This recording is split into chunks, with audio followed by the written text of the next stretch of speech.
You're listening to the best, the bravest. Interviews with the FDNY's elite.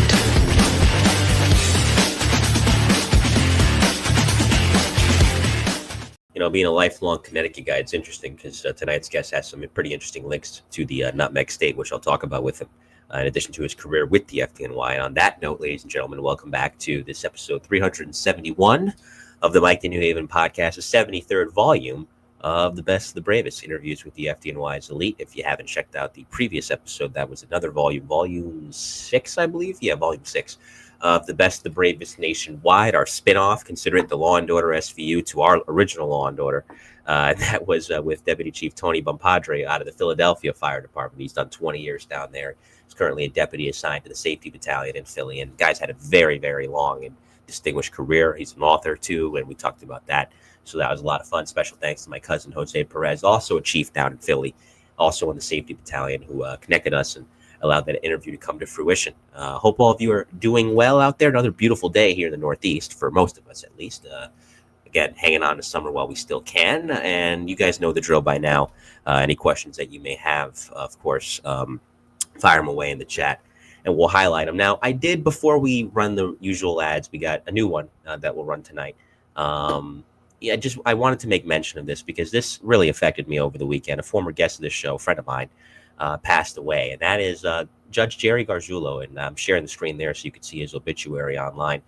Jerry is the father of Joel Garzulo, who is a brilliant entertainment reporter for WABC 7 in New York City, formerly of NBC New York. And I've had Joel on the program. Joel's a friend, and she's helped me out a lot in my media journey. And you know, when I found out her father was involved in the legal field and had the distinguished career that he had, I said, you gotta, connect us. I would love to interview him. And I must have badgered the poor woman endlessly to secure that interview. And she was nice enough to connect us. And Jerry came on almost 2 years ago. And boy, was he great. And one of the things that I can tell you for sure about Jerry that has stuck with me, and I felt this way as did producer Victor at the time. We're not just saying this now because he's gone. He was an absolute gentleman. And he was a riot. He was genuinely one of the favorite interviews that I've ever done. He was not only a gentleman, but on top of that, very forthcoming, very engaging about his career in law. And I and producer Victor and all of us that tuned in that night learned a whole heck of a lot about not only his career, but the legal field at large. I mean, this was a man who was a prosecutor. He was a defense attorney. And finally, for the last 16 years out on Suffolk County, Long Island, a judge in the Suffolk County Supreme Court, handling many notable trials, including the opioid trials, that came to involve New York State and New York City as a whole. He died over the weekend suddenly. He was 74 years old, and he leaves behind not only a wonderful family, which is what he most cared about and most lit up about when we talked about it on the program, but also a wonderful legacy. And man, he will be missed. And I wanted to just send my deepest condolences to the Garzulo family. Joel, my heart is with you. My heart's breaking for you, my friend. And what a great, great life he led, I should say. Jerry Garzulo, gone at the age of 74, and we are poorer for it. So again, our deepest condolences to the Garzulo family.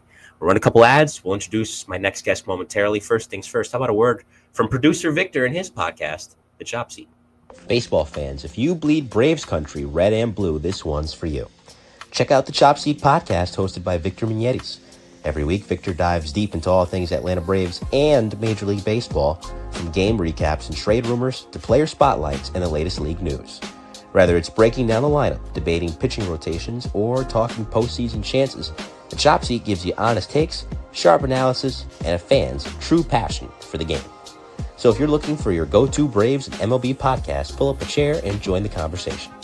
Subscribe to the Chop Seat today on Spotify, Apple Podcast, YouTube, or wherever you get your podcast. Because in Braves country, there's always room at the Chop Seat. Again, subscribe. He does great work with that. I listen all the time, especially with the postseason coming up. You definitely want to do that. And as always, if you need a PI, you know who to go to. Come on now, don't go to anybody else. Go to Billy Ryan. The Mike the New Haven podcast is proudly sponsored and supported by the Ryan Investigative Group. If you need an elite PI, look no further than the elite Ryan Investigative Group, which is run by retired NYPD detective Bill Ryan, a 20-year veteran of the department who served the majority of his career in the Detective Bureau, most notably in the Arson and Explosion Squad. So if you need a PI to handle anything from fraud, legal services, and anything else that you might require, contact Bill at 347-417-1610. Again, 347-417-1610. Reach him at his website or the email that you see here. Again, if you need a PI, look no further than Bill Ryan and the Ryan Investigative Group, a proud supporter and sponsor of the Mike to New Haven podcast. One of the best sleuths I know. Man's been retired since 2004, and he's still out there getting it done. My next guest is a fourth-generation firefighter whose service to the job has spanned military bases, city streets, and major airports. From the Air Force crash, fire, rescue to a 21-year career with the FDNY, including time in special operations and leadership roles in the Bronx. He was with Squad 41 before they were allowed to be called Squad 41, as we'll talk about tonight. He's seen the fire service at just about every level, and even in retirement, he's never really left the job, continuing to train the next generation, continuing to teach through both lectures he's given and podcast appearances like this one. You remember him from Getting Salty. He's made his way to Mike to New Haven, and that for this volume 73 of the best, the bravest interviews with the FDNY's elite is a man that Tim Hannigan helped me get, our mutual friend, retired FDNY Lieutenant Dave Russell, who I saw and got absolutely soaked with on the Getting Salty cruise when the water guns got the better of us. Good to see you again, my friend. How are you? You too, my friend. Wow, that's some outfit you have. You either a minister or you're selling insurance for that getup. Why not both? Why not? Amen. Both? That's it. Best of both worlds. Buy a house, God bless. Well, yeah. With that being said, put the gutter guards on. Absolutely. Exactly. That's extra. Yes, that's extra. Can I get an amen to that too? Well, amen. Before we get into your career, of course, with everything as I mentioned in the introduction, just tell me about where you grew up, Dave. I grew up I was born in Bridgeport, raised in Fairfield. Like you said, I'm a fourth generation firefighter. Most people went to daycare. I went to the firehouse. So was how it was. So, which gave me a great advantage in my career. The only other thing, like I said, I wanted to do was like 1968. I was 10 years old, and I wanted to be a door gunner on a Huey in Vietnam. But I ran out of time, so whatever. And then I really wanted to be a New York City fireman. When I was 10 years old, my parents always went to St. Patty's Day. That's where they met, so they considered that their anniversary.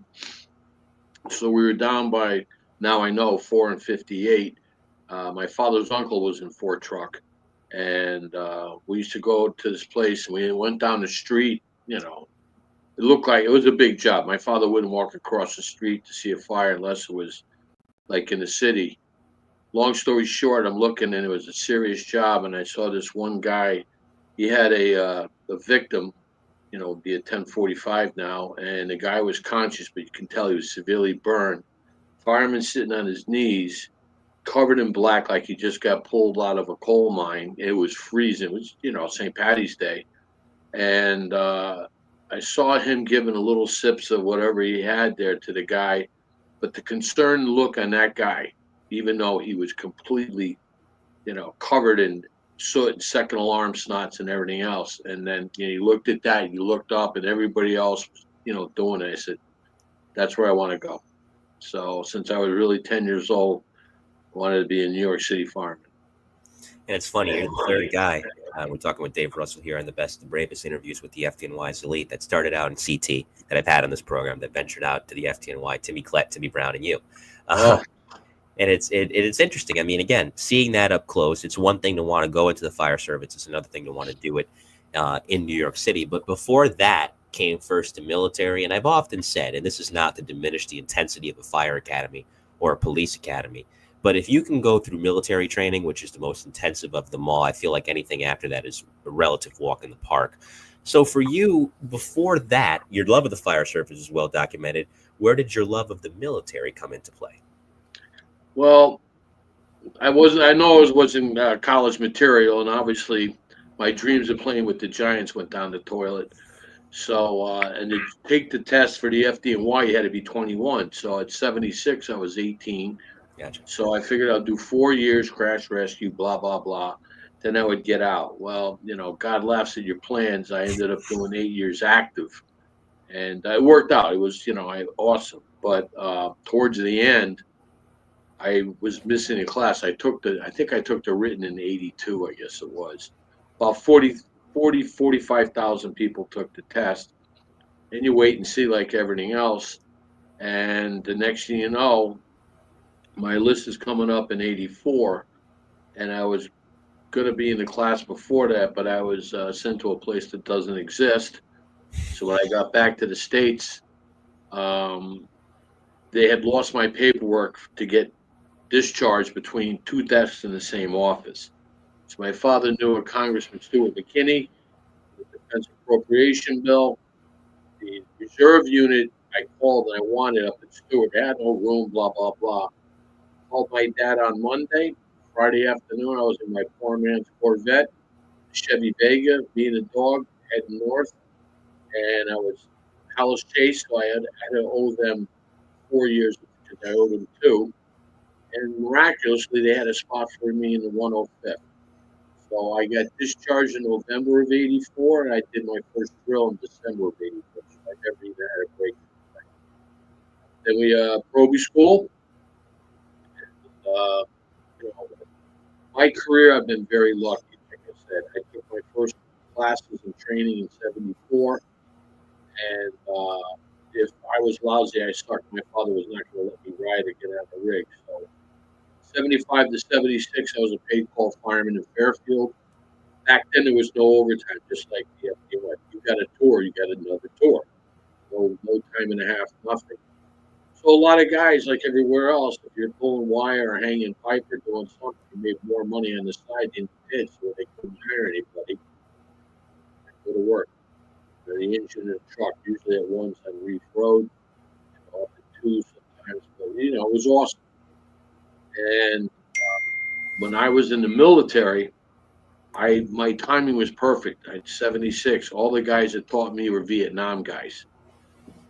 And I had Jack McCarthy in Proby School. He was in some pretty bad. He was at Benoit when the place blew up. Da Nang, they called it Rocket City for a reason. And what I liked about these guys, and I absorbed it, was they could tell you 10 different ways to do the same job. They were all correct, depending on your situation. Some of it was military, whether you're in the swamp, you're in the snow, the desert, jungle, blah, blah, blah. This aircraft's coming in this way. You got this type 2-seater, 4-seater, whatever else. These guys just everything that's not in the books, and that was awesome. And then the same thing when I got to Bushwick 277 and 112. It was me with guys up to 36 years, and you were into the job. They would take you under the wing and show you everything that's not in the book that's going to keep you alive.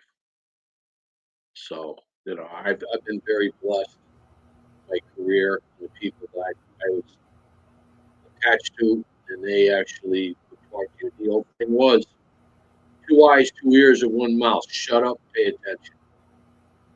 Because how you get dressed and everything else may keep you alive. And yeah, you don't need that, bring this. It was just everything. So it was, I had fun. It was absolutely, the fire department in the city of New York was like high school with no homework. It was awesome, you know. Absolutely. And we'll chronicle tonight. And this is, like I said, volume 73 of the bravest interviews with the FDNY's elite. And that was, again, the military provided you with a good baseline with what you learned in Air Force crash, fire, rescue. But that right there is a hell of a way to start. That's where you spent the first 4 years of your career, which I think laid the groundwork pretty well for everything else. Because Bushwick back then, and I covered this with guys before that came out in the 80s, is it the same famed period as the Warriors? No, but even though people define the Warriors as 64 to 78, it's not like the fires just went away after 78. Plenty of work to go around, particularly in Brooklyn, particularly in places like Bed-Stuy and Bushwick. So being there during those 4 years, I'll tell you, it's a gritty era to be there. You described it perfectly in what you just said. But considering what would come later when you got promoted, not that I'm going to skip over anything, but just, kind of a little peek ahead. Are those the guys that made you want to be an officer someday? Yeah, I looked at. I had everything. Roger Olin, who was a tunnel rat in Vietnam, you ain't messing with him. We had Nam guys, Tommy Dunn, First Marine Recon, walking barefoot around into the North Vietnam to pay a little silent visit to some of our enemy people. And Larry McCarthy was in 120 truck and 112 truck his entire career. There's so many guys that were there. The senior guys were there. You showed what you wanted to do, and they would just do it. Plus, there was plenty of fires. Bushwick at that time was the #1 crack area in the city, all 5 boroughs. Yeah. We had AIDS and crack. So I never have to see a zombie movie because we were living with them and walking them in the streets and stuff. I haven't thought of this story. We had a unconscious male up on Palmetto, and there's this guy, white guy, laying on his back, face up, and it looked like somebody dumped a bucket of livers around his head. There was that much blood and crap coming out of him. And when well, I don't know if it had, but in your mind, this guy's done. He's gone.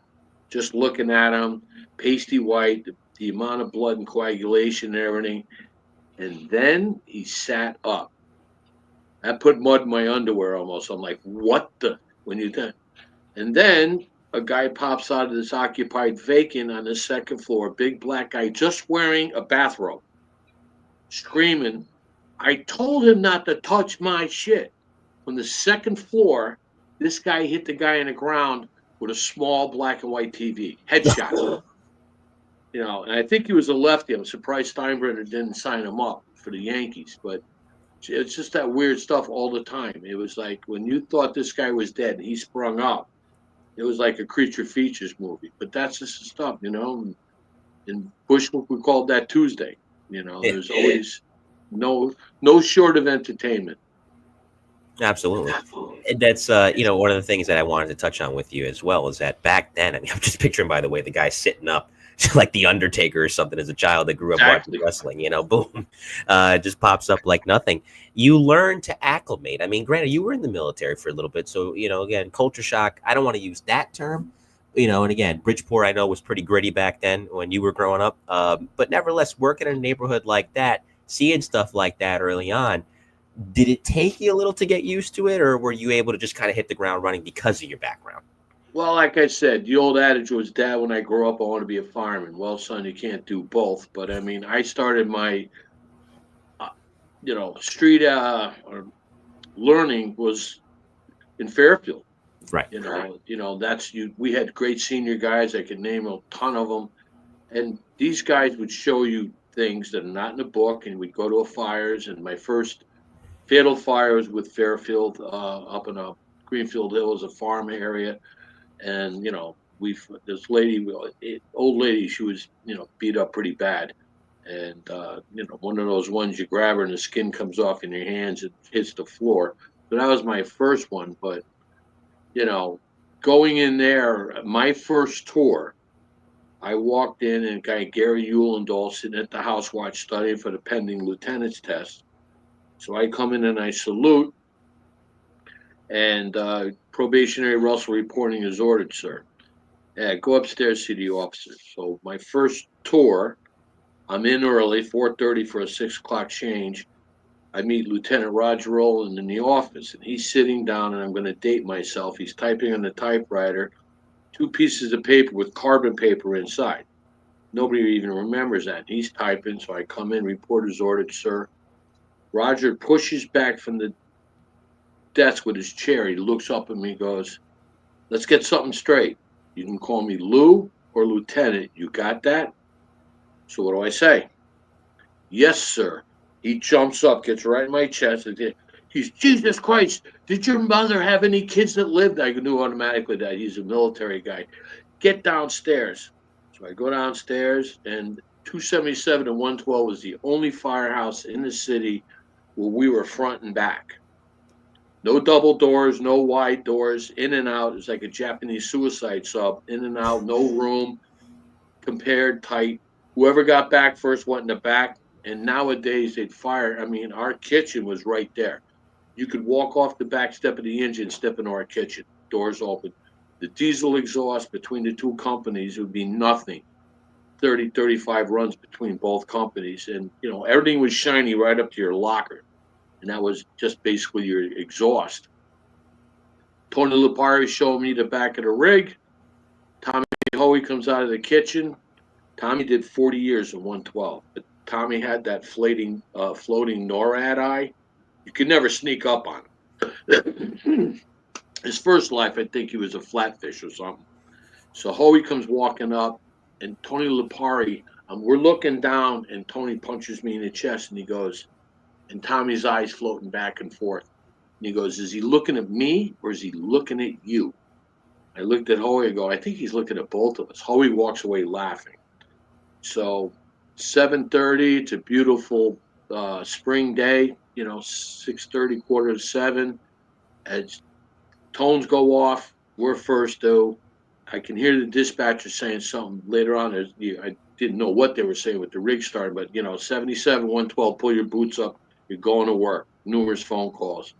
Truck pulls out, and everybody on the truck's all senior guys. I just see him look up, get on the rig, go. We pull out. I look where they were looking, and there's a header in the horizon, a couple of blocks. It's Central or Wilson, I can't remember. We pull up, and truck goes in. Hoey's got this. And I remember Gary Parrish had the nozzle, and we're going up the stairs. It was like, I hate to compare, but it was Iwo Jima. The stairs, the steps, the treads were completely filled with plaster and lath. There was no way to get your foothold.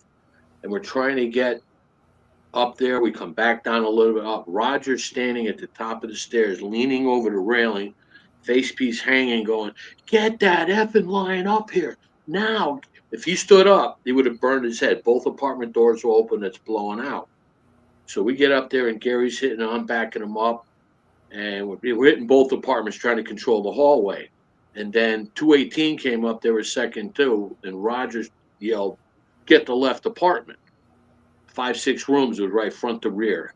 218 took the apartment on the right. We go in, we're knocking it down, and it's different. It's not an airplane, but going in, going out. So we knock it down, we get relieved, we go sit on the back step, and you got the second alarm snots hanging down like that. Roger comes up to me, the lieutenant goes, do you know why we took the apartment on the left? And I'm like, well, goes, there was more fire in there, F-218. So I said, all right, there was more fire there. That's where he wants to go. And Roger was one of those guys that if he lifted up a manhole cover and told you to stretch a 2.5 down there, I would, because he was just that guy, And that was my first tour, a couple hours into it. Later on that night, there was the annual Brooklyn fifth alarm at the Navy Yard. And every time they asked for another alarm, I'm like, when do we go? We're never going. Third alarm, when we go? We're not going. Fourth alarm, fifth alarm. Everybody got annoyed at me. And of course, your first tour, you're standing, you don't sleep, you don't do nothing. You make 22 pots of coffee, clean it, 1 spoon, you clean it, bop, bop, bop. So I'm sitting at the house watch. It's got to be 1 o'clock, 2 o'clock in the morning. And all of a sudden, you hear 120 give a scream in 1075. They got a job. And it's right on Broadway in Gates. He stands up and goes, that's our box. Next thing you know, we're going out. And 120 truck was coming back from the Brooklyn fifth alarm. And they just strolled across the job. So they called it in. They were the first to tower ladder. 112 was second to. We got a line up there, and it was an occupied vacant right on Broadway by the L train, and you can't get a stick up there or a bucket. So we did everything with the hand lines and everything else. So that was my first tour. Nice first do all hands and then a second alarm. And we missed the job while we were at the job in Broadway. The relocators came in and they caught a job. So then, it was just a normal night for us. And that was a glimpse of things to come. And that's the thing too. I was going to ask you, during that 4-year period, given the makeup of the borough, and it's still kind of like this now, even with the gentrification, would you say besides something like the Navy Yard, tenement fires were kind of the bread and butter of a company back then? Well, we had a lot of row frames too. Some of the original unit citations went from 202 gates to 220 gates because that cockloft, it ran the entire block. And then we would have a couple of vacants, occupied, vacant, occupied. And what they would do sometimes is gas the vacant ones. And then, you'd have the whole thing going. We used to carry a hook sometimes so we could get in because we had more engines than trucks. So if you didn't get that ceiling down as it's roaring across you going to the next building, you didn't get the ceiling down, that fire already bypassed it. So now you got that building going. So we'd pull the ceiling, no ladders or nothing. Guys would just knock furniture over. We'd just stand on dressers and stuff and just start hitting the living hell out of the cocklofts and stuff. and a lot of our vacant buildings over on Stanhope and Stockholm were occupied vacants. We had a lot of squatters in there, crackheads, whatever else. Um, Sometimes before we did a drill on our drill site, which is an old law tenement, we'd walk through, and make sure we didn't find any DOA, somebody OD'd or something. That was Saturday. That's what we did. But I had pictures, but we didn't get a chance. Bushwick, when I was there, you go for an outside rubbish fire, and you would see rubbish in the back of the building, up in the shaft, up to the first floor windowsill. So if you went for an outside rubbish, you could end up catching a nice job, and it'd be in the shaft. And you know when you're pulling in what the difference between a rubbish fire and a shaft fire just by looking at the smoke. If you had a straight column going up, that was a shaft fire. So you could actually have fire in two different buildings on a couple of different floors, especially this time of year with the windows open, because nobody had air conditioning and there was no thermal pane windows back then. So I mean, those are the days when either the window failed from the heat, or you could take a window with your helmet. Not now with this thermal pane, you'll end up eating your helmet trying to take a window with your helmet with this stuff. So it's I have a picture somewhere. We're doing BI. We're on a 4-story building looking down, and there's two vacants side by side, and there's holes in the roof staggered. And when I took a look close, there's nothing but pocketbooks on the roof. So when the skells would mug somebody or run in from the cops, they would run up. It was like an obstacle course. They knew where the holes were. So run left, and just go through the pocketbook, then hit the bulkhead of the rear fire escape and hopefully disappear. But that's back in the day when, the cops are cops. Wall to wall counseling was legal. You screwed up, you're gonna end up swallowing your teeth. But then again, nobody was throwing stuff at the cops. It was a total respect. And we were in the confines of the 8-3, and man, it was awesome. It's again, we just had such a great time with the cops. I mean, I always exaggerate to a point, but I came out of my basement one night and I'm like, "Hey Lou, we get one more cop at our basement, we're officially a precinct," and that's how it was. But we took care of each other, and a lot of fun. 4th of July, the cops would come to the firehouse sometimes and give us half a trunk of fireworks that they confiscated all during the day. So then we would have fireworks wars with the locals as we're going by. It was like Mogadishu. We'd have small pipes shooting bottle rockets at them. They'd be shooting stuff back. But I mean, it was not like let's try and get this guy's eye. It was just, how it went. You were going by fires to go to fires. The dispatcher would tell you, you see a 4-story vacant going. But the best thing is the locals are pointing as we go by. And that was a slime green rig back then. Helen Keller could see us coming. And we go on by, and they're looking at us like, yo, and we're going to a fire that, occupied or whatever else. So it was awesome. Going by fires to go to fires. And I remember one 4th of July, I heard the dispatcher tapping the alert. Boop, boop, boop. Is anybody available in the borough of Brooklyn? Crickets. Nothing. Yeah, you were going by. There was Queens companies in Brooklyn, Bushwick. We had Manhattan companies. It was just insane. Giuliani screwed that up when he became mayor by shutting down all the fireworks and everything. But Shame on him. I know. But it was fun. It was absolutely fun, and we would watch Skelevision on the dumpster of the firehouse, and it was free entertainment. We had across the street, we had a Nacho. He had a chop shop / auto repair, and I've watched guys with a kid's swing set, heavy duty chain block and tackle, got the car up, pulling a V8 motor with a transmission together. And for safety, they're using plastic milk crates in case the car comes down. I mean, in the friggin' swing set's bone, but they would get the whole thing up in one shot. You and I tried that, we'd have to have somebody coming with airbags to get us out from underneath the car or something, but that's how it worked. And mind you, that's just the first 4 years of your career, to where I think back, I mean, considering, granted, cool things came later, but if you could have stayed there, I'm sure you would have for your whole career. So tell me about how you went from that. And I'm not knocking hazmat. Much respect to the hazmat guys. I've had hazmat guys on the show, but going from that to hazmat one in '89, that's quite the turnaround. Well, I had done hazmat in the military. We did, the weapons, missiles, all that crap. So I figured try it. So myself and a guy named John Dory from 280, we went over and took the detail. And I just wanted to see, what it was like. And hazmat, even back then, 288 was still an engine. So it's a couple of weeks ago. It was like the Navy. We could do the 5 boroughs in a day tour. We'd go out to Staten Island for an acid spill. Then we're going to Kennedy for something in a hangar. Go to Manhattan, and you would see, a mercury spill from an elevator.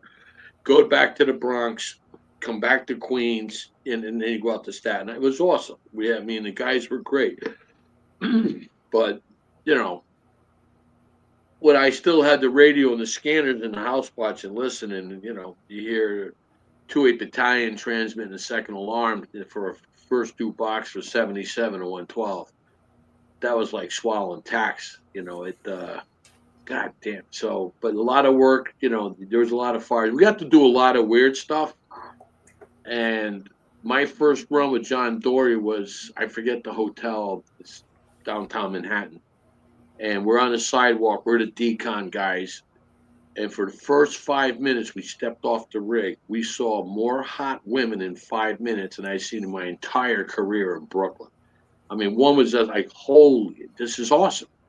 So just alone, that was worth the price of admission, Plus, we got the training, we got the certs and all that. But, we got to do some weird stuff, which came to help me later on in 2004 when I was overseas at the beach, and we were working with the 1st Cav 69th Chemical Company, wearing level A's in Iraq. Great weight loss program, absolutely.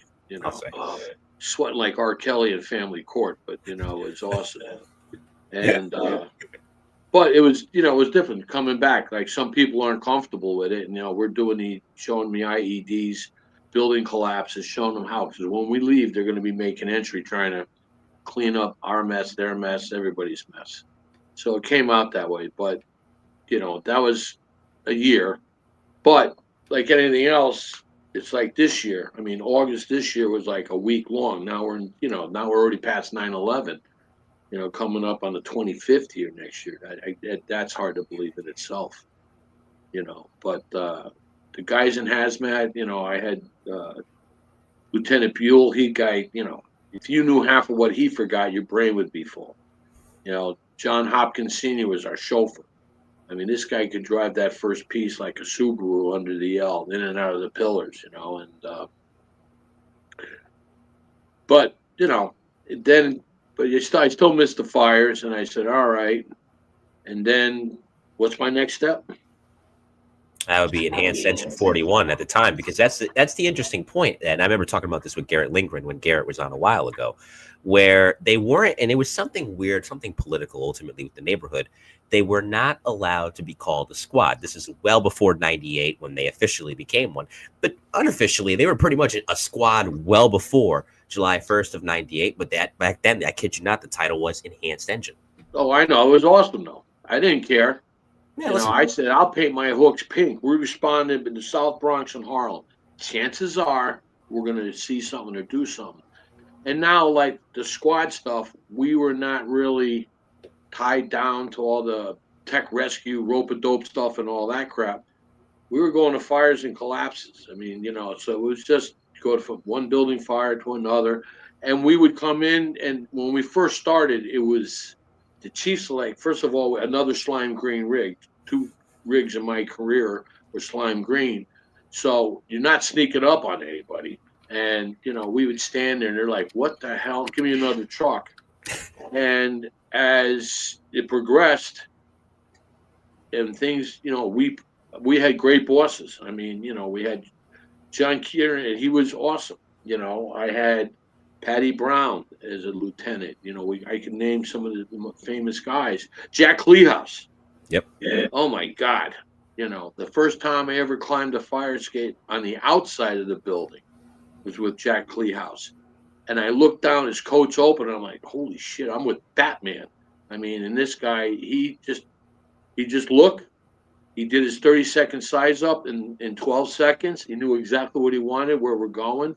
And it was absolutely just awesome. I mean, the crowd there. Keenan, for a while, we used to call him Captain Collapse because it like every third fire we went to, the building fell down. It was, it's all right. It wasn't our fault, you know. But once you got there and, the battalions were looking for you and, we would split the company. We'd go to Harlem and an engine needs help getting the line up. So we would get the line, we would do whatever. My analogy of 41 was we're doing truck work, but we never gave up the nozzle. So, we had that, we can do whatever you need to do. And a couple of guys were like, this is, because one day we would go to a battalion, the next day we wouldn't. It was all politics, like you said. It was to save the 41 Foundation. And Ed Koch at that time was not very happy with the fire department after he got booed out at Medal Day. So he said, you can put anything you want in 41's quarters except an engine. So you could put Rescue 3 there, you could put another truck there, you could do whatever, not an engine. So that was part of the rope-a-dope stuff that, we made it the enhanced engine because, Marty Rogers and those people got that company open and there was, I forget how many deaths in the time that 41's first due area, I want to say 12 or 14, I don't know, whatever. And so they had the right, and they worked hard with Chief O'Rourke to get that place reopened. And, eventually it was going to happen. But, our response area was tremendous. At the Harlem from 116th Street to 160th Street, and even south of Fordham, out to Hunts Point and everything. So there was still plenty of work there. I attribute my career to being a cowboy in the late 1800s or early 1900s. As far as you could see in the West was Buffalo. And then one day they were gone. New York City, as far as you could see, were vacants. And then they were gone. The gentrification and everything else. You'd hear about a truck company getting in trouble for cutting a roof on a vacant because somebody bought it. And now it's like, what? The vacants were awesome for just drills. And you learned how to be a fireman when they were on fire. No stairs in the interior, marble steps. You're using either stepping on the risers to get up to the metal, well hole stretches, rope stretches, bringing an attic ladder up, go up the attic ladder, bring it up and pull it up, use the rear fire escape. It was just, I wish I was there a little earlier, but, at the same time, those guys were showing you. I didn't make it to Nam, but those guys showed us how to stay alive and make sure our guys stay alive. And that was very helpful when I, screwed up and got promoted. So, And I'll get into that momentarily, and of course your promotion in 1994. But I think it's interesting to note, to your point, there's a sign that we have over in the Center District in West Haven at the firehouse, and it was given to us by Squad 41 after 9/11 because a few of the guys from West Haven went down to help. And on it, it says Bronx, Harlem, the logo is 41. Squad 41, the best of both worlds. And it really was. You had two boroughs that had a reputation for burning. If there was ever a time and place to learn how to be a fireman, this is still true today for any of the guys that are in 41 now, it was there. That's no knock on where you were in Bushwick. That was a hell of a place to learn too. But going to not just one borough, but two, and again, the type of fires they were having in both of the time, that was quite the learning curve. And I think that set you up pretty well for what would come in 94. Well, we had one in 112 at the time. We still had the booth. So right on the outside was awesome. And there was Rocket Ronnie Caratu, who was a fireman, a lieutenant, and came back as the captain in 112.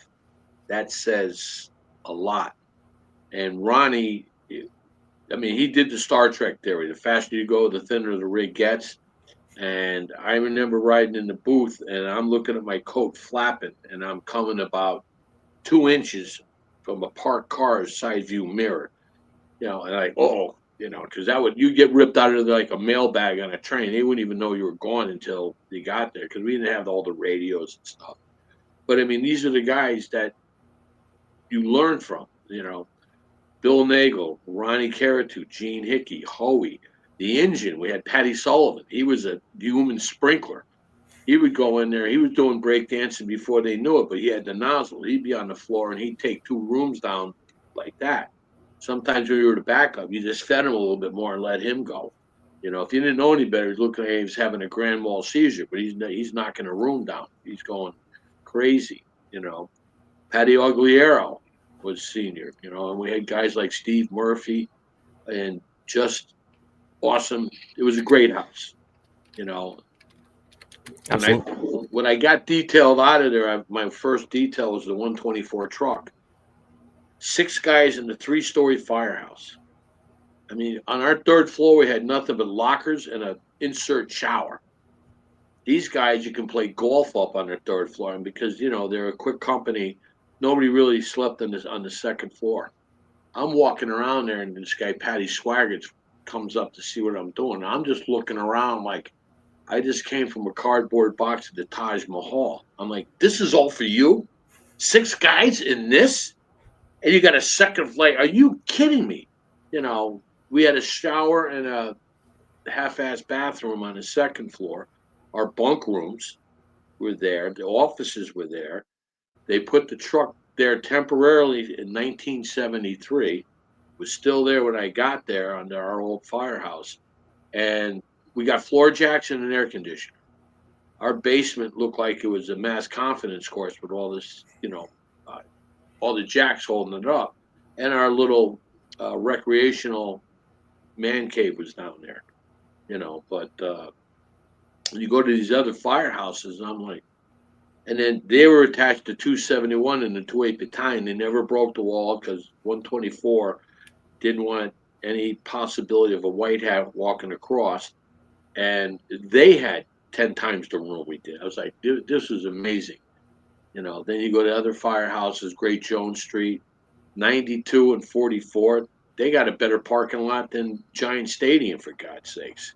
You know, so that's you know, when I went everywhere, I was a tourist. I was always looking around, checking stuff out. You know, but it was fun. It was awesome. As well, you should work in a place like that. Lieutenant Dave Russell's our guest here in the Mike the New Haven podcast. This is volume 73 of the Best, the Bravest interviews with the FDNY's elite. Now, I don't know if you remember him. He was Dispatcher 150, former guest of this program. Jim Raftery says he sends his. Oh, yeah, absolutely. I had some good rabbis in the Bronx CO. I could call them on the non-recorded line, and we went to a lot of places that we had no business going to. And we would get in. I'll leave the companies out, but we ended up going. I was just told, I called him up. It sounded like a job was going pretty south. And he's just get on a rig. So we start going down the Grand Concourse, and this Division 6 transmits a 2nd alarm. And we just go. And it turns out that I know it was Chief D Bernardo, and his aide at the time was Chris Delicia, was in my reserve unit. We pull up, and we got there so quick. We're right behind the battleship command board, you know, that little half of busboy stand that's there. Chris is looking up at me. I'm looking down. He goes, "What the hell are you guys doing here? We're first on the 2nd. Get in there, you know, just make it up and fly with it, you know, so it's like anything else.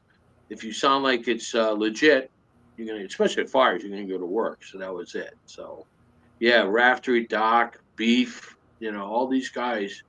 And it's amazing when you heard in Brooklyn sometimes, Warren and these guys, company from the Bronx is going to 280 engine. And these guys, what are they doing in Brooklyn?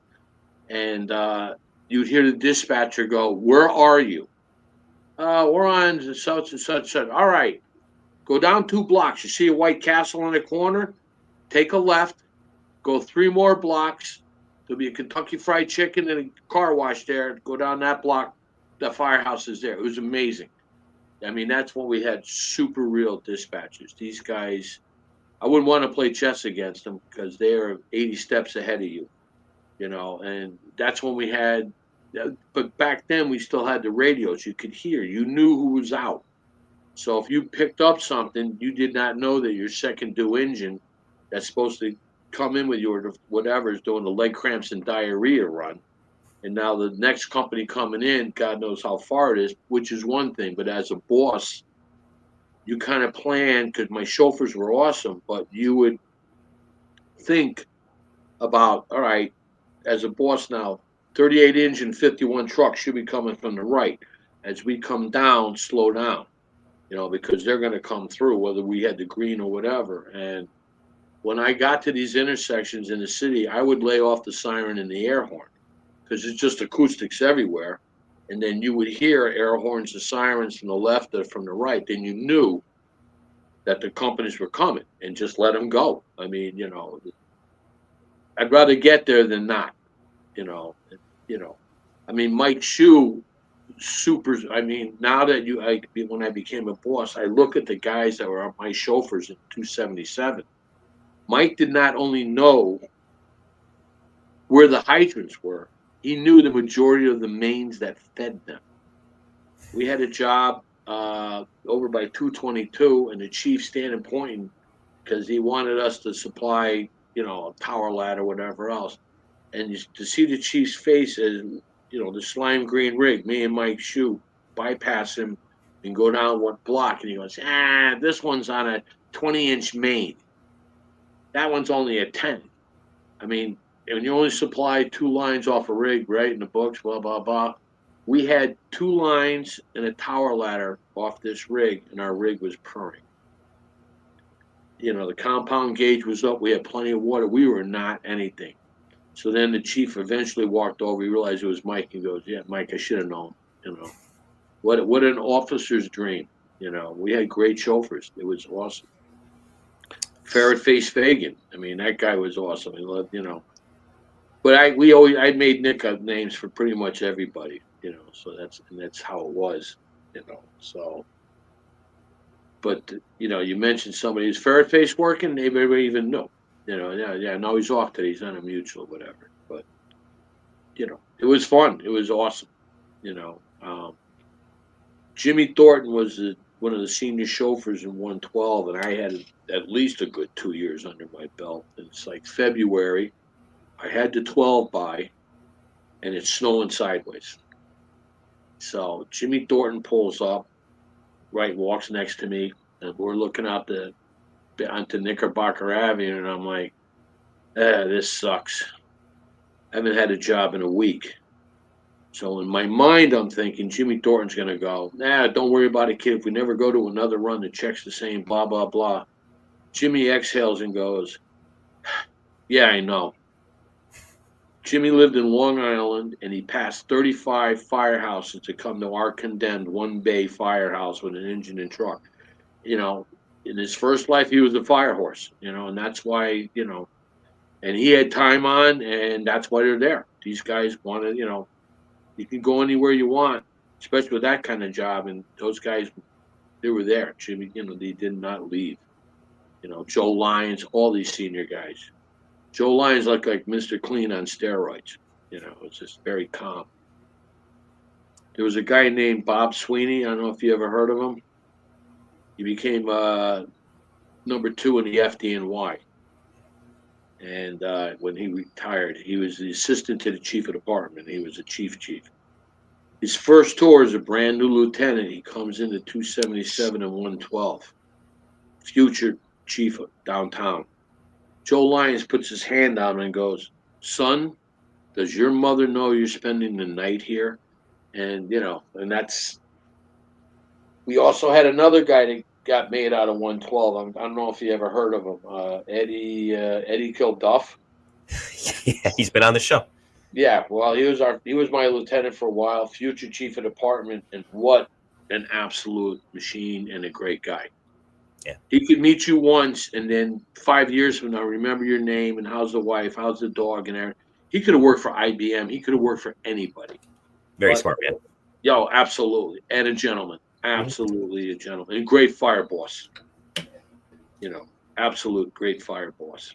Yeah, they don't make him. They don't make anybody really like him anymore. He was one of a kind. Before I move on to you, of course, getting promoted in '94. Quick question from Ed Murray in the chat. He retired out of the PD, NYPD, of course that is. He wants to know if you ever worked with Keith Cardica up in the Bronx?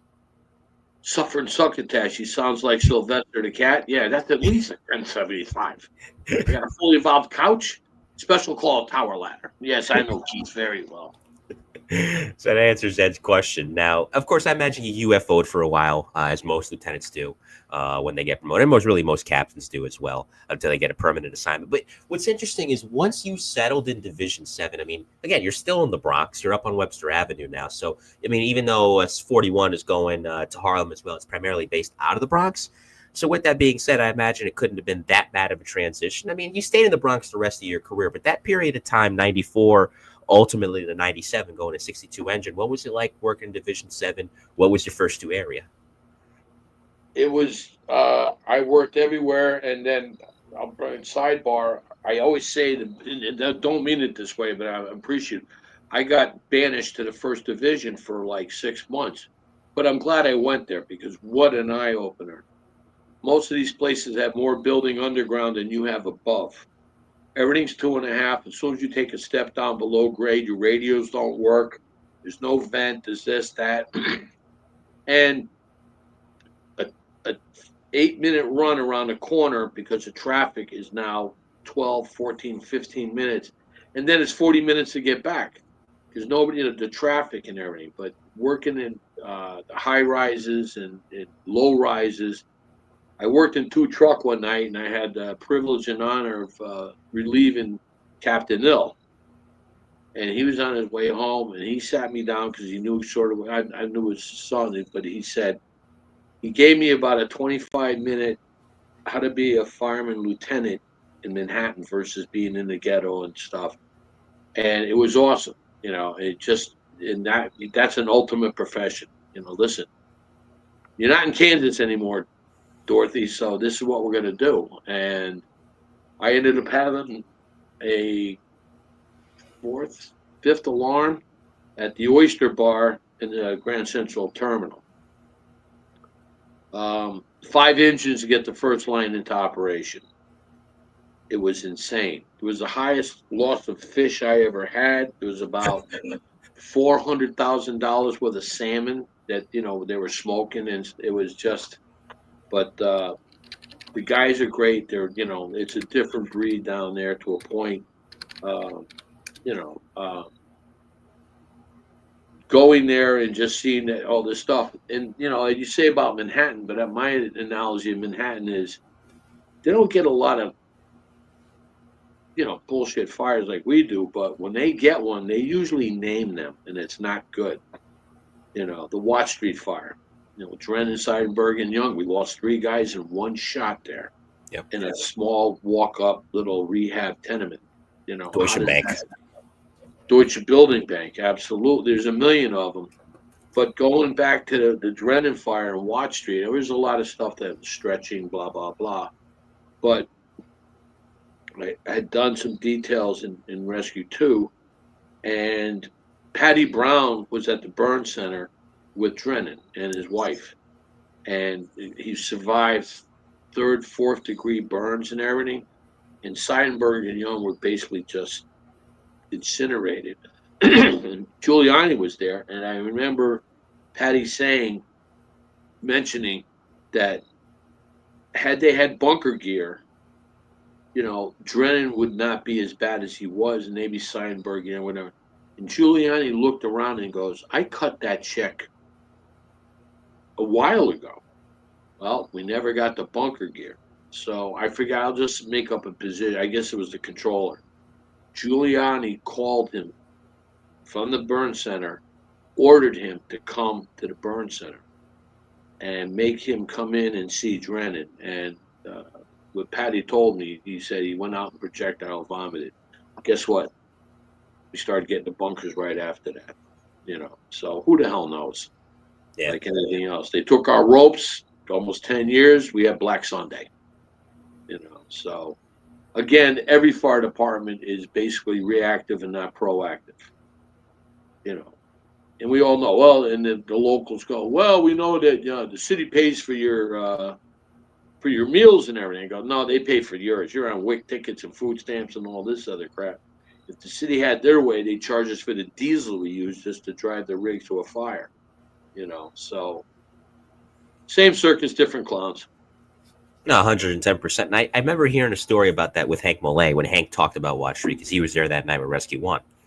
And Giuliani and Safer was there. This is when Safer first got there as fire commissioner. And I'm going to clean up the quote a little bit for the show. But Giuliani turns to Safer, and he wasn't mad at Safer, but he was mad at the comptroller, like you said. And he said, I don't give up what it costs. Let's get them the gear. And then, as to your point, they ended up getting the gear not that long after that. But it's unfortunate. Right. It took 3 good men dying. And Drennan, in particular, suffering. We just had Vina on getting salty for 40 days. Think about that. 40 days. Yes. The man suffered in that burn center and lingered in that burn center. And if he had the bunker gear, maybe he'd still be here with us, as would Seidenberg and Young as well, who were also killed in that fire. And I imagine, you have all this swirling in your head. And it's not just this, but all those years in Brooklyn, even the time you spent in Hazmat wasn't long, but still you had that. And, of course, you had the 4 years down in 41 in the Bronx. And it gave you an idea, even though the transition from firefighter to lieutenant is a hard one, much like captain and chief is a hard one, too. It gave you an idea as to how to act. And it gave you an idea as to how you wanted to conduct things. So, once you got settled into that role, especially with 62 engine in 97, tell me about, again, just what you, based off to that point, dozens of years of experience and good mentors along the way, how you wanted to run your company and how you wanted to make sure you allowed your guys to be themselves, but also establish that line to keep them safe.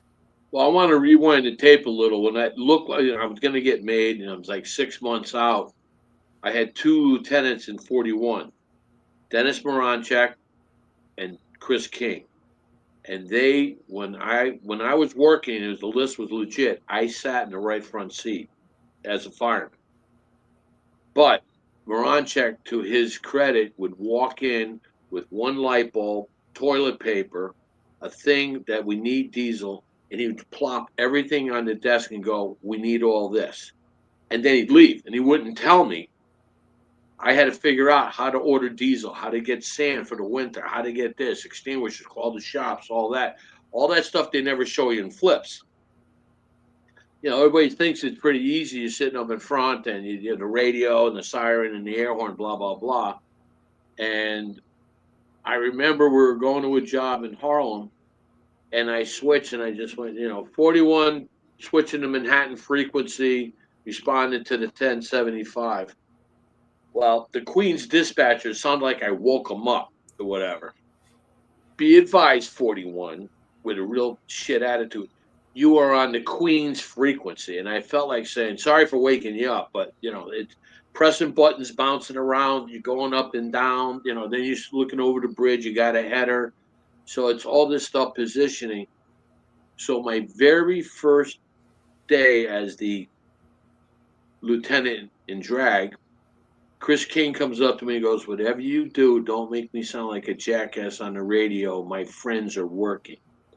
So we get on the rig and we're going right down to Hunts Point, not Hunts Point, Hunts Market, Terminal Market. And we got an ERS box for a fire. So we're way down low and we can smell it, but we can't look anywhere. Well, anybody who travels up on the Deegan on the right-hand side, it used to be a giant vacant. Now it's a Lowe's, Home Depot. It's that big cube building over there. They totally rehabbed it. So where we are, we look straight up. Now it's like 5 floors up from where we are, and it's blown out 1 window. So now we jump on the rig, we go around the corner, back down the river up, and come back up. We're trying to beat, because 60 is going to be coming in. Well, 60 comes right in. We went where we're supposed to. And they give the 1075. The 1-4 battalion comes in. It's a brand new chief. And the whole front of this one area is rocking and rolling. As I get out, pull my mask, we had the old scuba diving flashlight. They had to change the battery in it. It took like 3 days or a bomb tech to get the battery in and out. And I watched the light bounce twice on the floor, down on the ground, and explode. I just like, oh, this is a great career. I missed the first 2 job. I broke the flashlight, whatever else. Well, I didn't feel as bad as the battalion chief because he transmits a second alarm. So now you hear air horns and sirens coming from Harlem, South Bronx companies coming in, the division's coming in. 60 opens at 2.5. And if it was 30 seconds of nozzle time, it was like a light switch. Click, fires out. So I didn't feel so bad because I didn't transmit a second alarm. Now I got this whole wave of companies coming in. It's like, well, you know, I'm not the jackass that did that. I felt really bad for this 1-4 guy, but I broke the light. I missed the first due job, and I said, "Oh, this is going to be a great start to my career." But as things progressed up in the Bronx, I sort of had the reputation that anything weird happened, I was working. And when I was getting made, I was in 38 engine for a while. Then I was in 63, and then bounced in 62. I was in 48 engine, 38 truck, 59 truck. So I went everywhere, wherever it was. And at the time, there was one of the aides, Gary Valentino. So I would take the details that nobody wanted, and then do the right thing. Guess I'm doing a long-term 38 truck, 88 engine. All right, that's awesome. Vinny Albanese, all those guys. It was just 38 years and 38 truck. I had Joe Brozzi Sr. as my chauffeur in 88. I mean, all you got to do is sit there and listen to the radio. They had it down. We're going to go the opposite way. 48's coming this way. Dude, I'm in. Just tell me. When I say start water, just give me water. That's all or we're going to take the roof, whatever. And so I get a call. I'm supposed to be working the 42 engine. Gary Valentino calls me and goes, "Hello, Lou. All right, Gary, where am I going now?" Eeyore. 242. Where the hell? I didn't even know we had one of them. Where is that? Well, where the Verrazano lands in Brooklyn, it's right there. I'm like, oh, hour and a half to get there in the morning. I relieve a true Staten Island Italian guy. He's got the Mr. T starter kit. He's got the perfect hand. I relieve him. I watch him walk out the door, take a right, take another right, and he's home. At 2:30, the guy came in and threw me out of the firehouse. He goes, "Where do you live?" I go, "I'm on the mainland in Westchester." "Go and go now. Go to the bathroom. Don't talk to anybody. Go." It was 5 hours to get home from volume. He knew too. That he came in at 2:30. He did me a solid and still 5 hours to get home. No actions, no nothing, just pure volume. Wow. Yeah. Jesus. Yeah. If I could rewind the tape a little bit myself too, you mentioned Captain Ill earlier. Are you talking about Fred Ill? Same Yes, guy? sir. Yeah. Fred Ill, for those of you in the audience that want to do your homework, it's worth it. Fred Ill was one of the 343 firemen to get killed at the Trade Center 9/11. Made a great rescue of a guy at 99 on the third rail, gave no regard to if the third rail was on or not. Had a guy stuck on the tracks, was going to die, was going to get hit by an oncoming train. Captain Ill, before that train came down, went there. Again, no regard for his own safety. Got the guy out. 2 years later, when the evacuation order came in to vacate the North Tower, he said, "Let me go in and get my guys first." Went in and was last heard from about the 17th floor. That right there, I'm glad you mentioned it. That was a fire officer right up until the end. And Freddie Jr. now, I just heard he got made captain. Yep, he got What promoted. a gentleman he is, too. Mm-hmm. Yeah, and again, congratulations to him. And we don't forget Captain Ill and all the other guys that day. But that was a hell of a fire officer. So I'm glad you mentioned him. So, moving ahead to 62 engine in the Bronx, much like I asked you with Division 7, Bronx is, again, this is no knock on the other boroughs. I've said this before, and this is the nice thing about Best of the Braves. I've gotten guys from every borough, and it's basically 5 departments merged into one. But there's Brooklyn firefighting, and you experienced that. There's Bronx firefighting.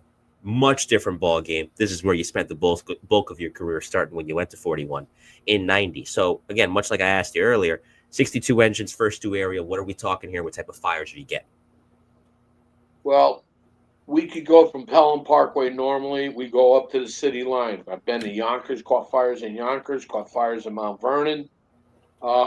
If the companies are stripped, we go to Co-op City and we go to Riverdale. I mean, we had a huge response area, especially when Gas Leak City, Co-op City would go, and those guys are stuck down there. And I was always wondering when I was covering why it took 25 minutes for a frigging gas leak up on 18G. Those were federal buildings. In the beginning, they never had fireman service. So if you got a local doing a local delivery run in the elevator, she's stopping at every floor, and you could not recall.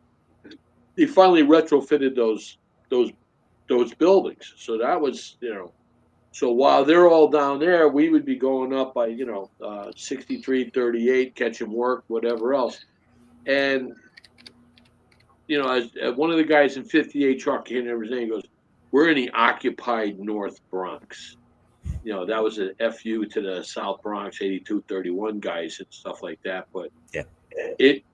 the entire thing shifted up there. When I got made, I'm not going to go south. SOC started to get a lot political. I said, there's no reason for me to go south. I live in Westchester. Why am I going to go south? So I put in, I got the 7th, and then the 2-7 Battalion and the 1-5 Battalion. And back then, the 1-5 was just starting to be doing this with 1075s, work and everything else. So 62, 32, go there. Billy Chilson was hard for me. Chief Fellini and I were just like that, so he didn't want me to go there. But Captain Billy Chilson at the time fought for me. And I said, where's the 1-5? What precinct? Number 1, 4-7 precinct, number 1 and number 2 in homicides and assaults. That's where I'm going. Job security. And, we had everything from taxpayers, 30-story high rises, private dwellings. The only thing we really didn't have was any real long row frames like in Bushwick and brownstones. But we had the L train, we had underground subway, we had a couple factories, Co-op City, junkyards. So, it was, you go to Woodlawn in the winter, the only thing that could get down the block would be the tiller rig. The engines were having a hard time. I mean, 63 was out. We got in first. I forget when. I think I had the spot. Somebody had driven up the street, like 240 or whatever it was. We hit at least 15 cars. Allegedly. We had the chains on, and the back of the rig was in that rut. So I don't care unless you were in a skidoo or some shit. You were not. And boom, boom, woo, you hear the car alarms go off, glass break, another one, and it's like, there's nothing we can do about it. And then it actually, it was a good second. We had 2 frames going, 2 private dwellings going. We were using a 2.5. And with all the excitement of the fire and everything, I neglected to tell the chiefs about our little altercation with the cars parked. And they were all single parked. So it wasn't like double parked. If it were double parked, we're never going to get in there. But it was just the back of this rig just hitting the cars. And, like I said, I had convenient amnesia that night. So I was surprised. Chief, no one was more surprised than I. Yeah. Hey, it was like that when we got here, Chief. Yeah. That's all I got to say. Yeah, that's the story. And you described the rig. It was red and white. Well, no shit. Good luck. Yeah, so are all of them, I could just imagine bumping into. Sorry about your car. Later. When I was a boss, we had a spare rig. The guys wanted to put the magnetic. I said no. Either put them upside down or leave them off. That way we're a stealth rig, and it's a Frio, God forbid. Yeah. Oh. So. Yeah, and everything you're describing too isn't even taking into account just the first 2 area alone of Williamsbridge. And Williamsbridge alone is bigger than most cities. For example, where I'm currently a volunteer in West Haven, city of West Haven has 55,000 people in it. Williamsbridge by itself, which is a sub-borough within the borough itself, has 61,000 people living in it. So that's almost the whole world. The amount of shit just spitting out, I wouldn't want to play Jeopardy against you. What is Williamsburg? I don't even know. I work there, and you know more about it than I do. Well, I like to do my homework. I was a teacher's pet, guilty as charged, and I still am up to this day. Even in year 25 of my life, almost year 26. But and again, it's really. I go back to something I remember talking about with Chief Norman when he was on a couple years ago. It's a magic carpet ride because you got everything you want right there. You got the fires, and at this time too. Even though I know some guys don't like doing EMS, you do a lot, you see a lot, you learn a lot with EMS. You got plenty of MVAs to go around. So it's almost, especially as a boss. Yeah. Well, and the other thing about nobody was more like anti-EMS than me. Because when I was in Bushwick, I got out of the military, I was an EMT. So anything that happened, I got it. Yeah. And I remember we got a verbal. There's a guy right out on Knickerbocker Avenue in Palmetto, and he's breakdancing, and he's all over the site laying on the street, two crackheads. So we come out, and his friend, who remembers the old wives' tale about if to prevent him from swallowing his tongue, put a spoon in his mouth. Well, this guy had a metal spoon, and he put it horizontal. So when this guy seized down, blew out his teeth, cut the roof of his mouth wide open, and it looked like a red lava volcano with the blood coming out. So I'm trying to hold him, roll him over. So Roger comes up with the paperwork, and he goes, "No, he's having an epileptic flip on the floor," as the locals would say. So Roger goes to him. He goes, "This is your friend, right?" "Yeah." He goes, "Is he an epileptic?" Swear to God, he goes, "Oh no, sir. I think he's Episcopalian." So it's like, you can't make this stuff up, right? No, you cannot. No, No, you cannot. You know, and the stories back then, because I mean, part of this too, with this miniseries, is getting guys who worked New York City EMS, later FDNY EMS, pre and post merger on the show. And I don't envy, and God bless them, they did great work back then. I don't envy what they had to go through, because you talk about getting the crap end of the stick with some of these runs, man. They got it. We had poor man's Narcan, which we use. You got a guy overdose, and this happened. We had this Spanish lady, Puerto Rican lady. Her son's laying. He's out. So we went in the freezer. We packed his groin and his armpits with ice just to get the respiration going. And I'm looking over, and I see her take the needle out of his arm. His needle was still in there, and she saw me see her.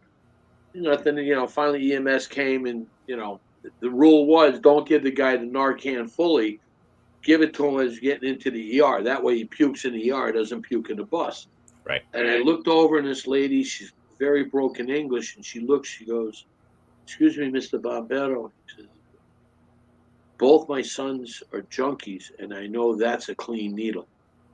So that's the best she could do to protect her kid. If I had a bag of needles, I would have given them to her. I mean, she just had that, she's stuck in a swamp, and she's in quicksand. So her idea of trying to protect her sons was saving that clean needle. So, that's what we would do. But again, going to EMS, the gunshots, we used to go to all that. Fast forward, I know of a couple of guys that are alive because of our new EMS and what we have. Donnie U. Bell in 32 truck was defibbed by 61 engine in the lobby of the high-rise over there. They actually defibbed him. And I remember the guy from 61 going, check patient. He put it on Donnie, whoop, bam, hit him. Gene Stolowski is alive today because when he hit the ground with Jeff Cool, Joey D, he had an internal decapitation. The guy from 41 that got back to Squad 4, I don't even remember his name, he grabbed him and pulled his jaw up to get the airway going. Had he moved Gino's head the thickness of your fingernail, he wouldn't have been paralyzed, he would have been dead. So, I spent the first day in St. Barnabas from home. The doctor came out, and his words were, the only reason these guys are alive now is that they never suffered another injury after they hit the ground. So that EMS stuff, when I do drills and I'm doing this, all that stuff on our rig is for us first, then them. It's FD, PD, send it, anybody that's uniform force, they come first, and then them. So again, Donnie. So when he come in the kitchen after he got on a Montefiore, I put aluminum foil on his head, and I tried to push him towards a microwave to turn it on, see if we could get his heart jump started again. But that's just a kitchen kind of gallows humor that we love. Well, of course. Yeah, and you need it. You need it, especially with some of the stuff that you have to see. I think it's an interesting point, though, at this juncture in your career, that now, I mean, time's flying. You look up, holy crap, I got over a decade. Holy crap, I'm an officer now. Now you can pay it back the same way guys mentored you. You can mentor them. And there's a lot that we've covered tonight, but when you get a new probie, you could relate. You were that probie back in 85, walking in at 277, 112. What would you tell guys early on that were bright-eyed and bushy-tailed, and you saw, okay, these kids, they have potential, they want to learn? Well, if they came in on the night tours, I was usually upstairs playing Ozzy Osbourne and didn't have any clothes on. So welcome to the club, just to let them know what's going on. Because right out the front of 62 was the L train. Mm-hmm. So we used to use the line from the Blues Brothers. How often does the train go by? So often you don't even notice. So I remember this lieutenant guy was young, brand new lieutenant from some Queens camp. And he asked me, he goes, we have Monday, Tuesday, Monday up and down, Tuesday up and down. What do you want? I said, I don't care.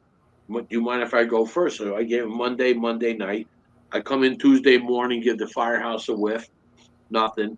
But they had a few runs.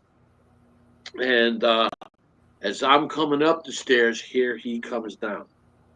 Before I could get, how was your night? He goes, how do you sleep with the effing train going by this way and then the effing train going by this way? I go, you look like a cat that spent a night in a dog show. He didn't get any sleep. And I go, now you're getting pissed off waiting for the train to come back. He goes, yeah. I said, for me, I slept on a flight line with F4s and B-52s. When I hear a train coming, to me, it sounds like a B-52 on a roll-off. That's fine. But you get used to it. But this guy, he didn't. It was the longest 2 weeks of his life, I'm sure, during the vacation for my mutual partner. But it was just funny because you and I could be in front of the firehouse having a heated discussion. And let me tell you something right now, Mike. And furthermore, as soon as the train, you would have your conversations between trains. It was just, you know, it was just how you lived. It just became part of your life, like anything else at the firehouse. You know? After a while, But help you sleep. yeah, but the new guys, I had great senior guys. Terry Kelly, I had guys that were absolutely awesome. But I would tell them, if I ask for something right now, I don't expect you to operate it, but I expect you to know where it is. The last thing I want to see is some fireman jackass opening up every compartment to look for a spare Halligan. Do this. Our rig, go across the floor to 32. Check everything to 32 because they have stuff we may need. Everything from first aid kit to Stokes. We need another set of irons, a hook, there's spare hose up in the bed. Know everything everywhere. And that's one of the first things I expect. I had a probie at the time, was Chris Brown. I thought this guy was prior military. I would come down, there'd be a list, everything you need. We need 4 Scott bottles, we need this, air packs checked. And I said, well, here's the deal. I appreciate everything, but if Jesus came down and checked my air pack, that's fine. I'm still doing it because I have mine set the way I want it, my straps, everything I want. I know I'm out of the green. I am full with my bottle. Because the last thing I want to think, we open up the cellar doors to go down on the sidewalk and the taxpayer. I'm not thinking, the last thing I'm ever thinking about is my air pack. My face piece is right. I put it right on. And I was very particular about that. But, turns out Chris was a Connecticut fireman in the beginning. He was in Greenwich. Then he came to 62, and now he's one of the senior guys in my old house, Squad 41. 41 has now become 6232 South. The amount of guys down, including the captain, Tommy. But, we would drill. I would come in and these guys would have an ass kicking, in Williamsbridge or something, a private dwelling they had problems with or a project. We went right there. Always to look. I don't care what the drill subject is because I don't really want to know what went well. I want to know what the problems were, what went wrong. Bad hydrant, car in a hydrant, line, all that stuff. You're just thinking. Because my ultimate responsibility is I start with 5, I'm going home with 5. The way they came into work, so. Of course. That's the main mission. I did want to touch on the 11th briefly. I mean, that day you were off duty. You were home in Westchester. You showed up to quarters first, and you got a city bus down to ground zero. And people forget. I mean, I know, and Peter Jennings talked about this before he died. It seems clear in hindsight, plane hits tower, tower falls down, towers fall down. That day, it was anything but. When you're living it in real time as you were, it was anything but. And even after the collapses of both World Trade Center towers, that quite literally dwarfed the fact there were several fires that were still going on. We're talking whole buildings in that area that were fully involved. The work was not over. Just the magnitude of the event had everybody in shell shock. But any other day, just the fires alone, not even counting what happened to the Trade Center, would have been one of the biggest jobs in New York City that the FDNY had ever seen, the country had ever seen. So when you got down there, tell me about what time you got down there and just trying to help I out. don't even remember what time we got because everything was off. I attribute ground 9/11, and I was there for pretty much 6 months. But most of it, when it was still really going, I contributed to like an alcoholic blackout without alcohol. Because we just did, as a boss, I had my guys, and we're just, and we're meeting up with other guys. I'm just making sure. It was amazing the entire time that we were down there from day one, and I left in March. That we didn't get anybody killed. Between working with the heavy equipment, the operating engineers, the crane guys. I mean, and this is all now the secondary responders, and they're sick. I was just at the Suffolk County First Responders Memorial Wall. They added on Saturday one of our guys, Keith Winchell, who was my military guy, and he was NYPD Highway 1. He went through 3 rounds of cancer before he died. They added 374 names on Saturday. The deadliest day in America that's still killing. So, I mean, it's just insane. Yeah. So when you look at that, I mean, I had this one picture I was going to send to you. I don't know if you can see it. Okay. Can you get that? Yeah, we can see it. Just move it up a little bit, and yeah, right. we got it. Okay. When we got there, I mean, this bus driver was awesome. I mean, we hijacked. Of course, I picked the best bus to hijack with no police escort, a Flexi 2-piece bus. So trying to go across Fordham with no police escort, it was like, and everybody, let's go. We had no idea. And the bus driver was awesome. I keep looking down. He was like Fred Flintstone. I stood the entire time behind him. And I don't know if the floor was wood, he would have pushed his foot through. Let's go, MF, let's go. I'm going as fast as we can. Of course, with those buses, you press the gas pedal and the bus goes, what? Let's go. Guys were stripping their stuff off, getting their gear on and everything else. And when myself and Tony from 79 went over to the bus, how would you say we were not woke or PC? Because they were not going to get off the bus. And then I convinced them. And then when he looked over, you see guys coming with hooks, Halligan's tools, and everything else, air packs.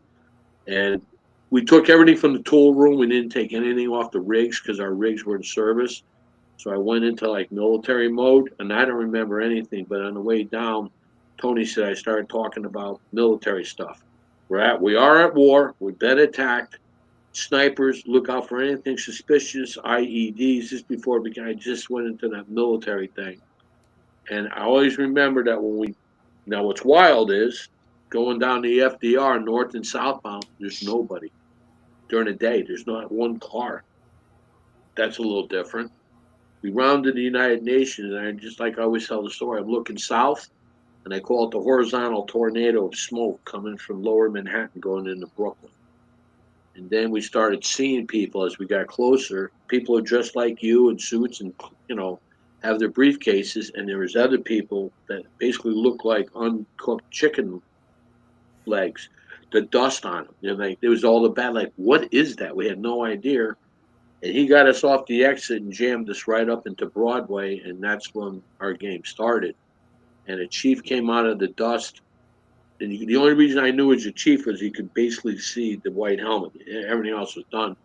He said, I got an engine in trouble, and I need help. Mike Gaffney, myself, Gorella, and everybody, we turned around, John, and we went, gone. Couldn't see him.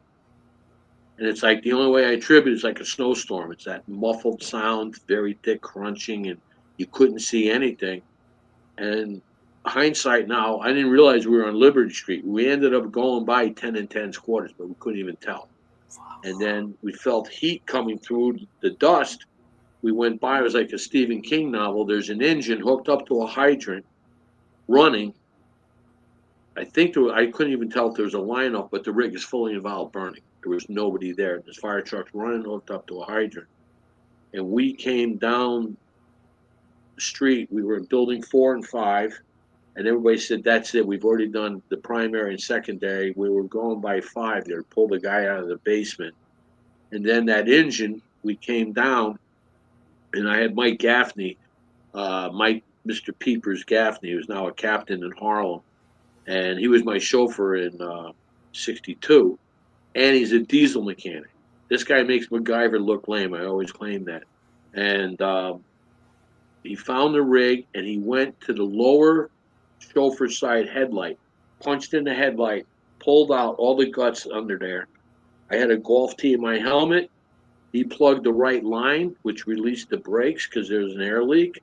I found some duct tape on an abandoned tower ladder right down the street. We taped it. I found a hydrant that was working. Mike took an axe, chopped the windshield out. We put it right on that hydrant. They got water, supplied that tower ladder, and technically that was the first water on the fire that we had from that, besides the Harvey and all that. And then we left that and just moved on, And going to 9/11, if you had a 57-story high-rise collapse in front of you, that would have been the highlight of your career. You would always talk about that. Yep. That's building 7 came down. It was annoying because we had to avoid that. I have 3 or 4 pictures side by side coming straight. I heard the boom, boom, boom, and then of course the Rosie O'Donnell. That was the CIA blowing up the building, but just watched one floor after another, and it went down this fast. And as the dust came, we just turtled up, got back up, and then we just went to work. So, but in comparison to everything else, 57-story building is like going to a car fire on the side of the Deegan. No big deal. It's just matter of factly, just everything you saw, every step, every time you went around, it got worse. We came around the corner on West Side Highway. Nick Visconti is talking to some guy named Jay Jonas. I don't know if you ever heard of him. He's been on the show as well. He's a friend. Yeah, he's the circus bear, as I call him. But it's not funny, but you could hear the frustration in his voice. He knows exactly where he is. Why can't you come to get me? Because he had no idea that how much devastation was out there. I'm between the second and third floor, Bob. Jay, we're going to be. You heard, and his name was just added to the wall out there in Suffolk County this year. And I loved him. He was awesome. One of the best, funniest supermarket fires I ever had, and he was a covering deputy in the 7th. And his place was rocking and rolling good.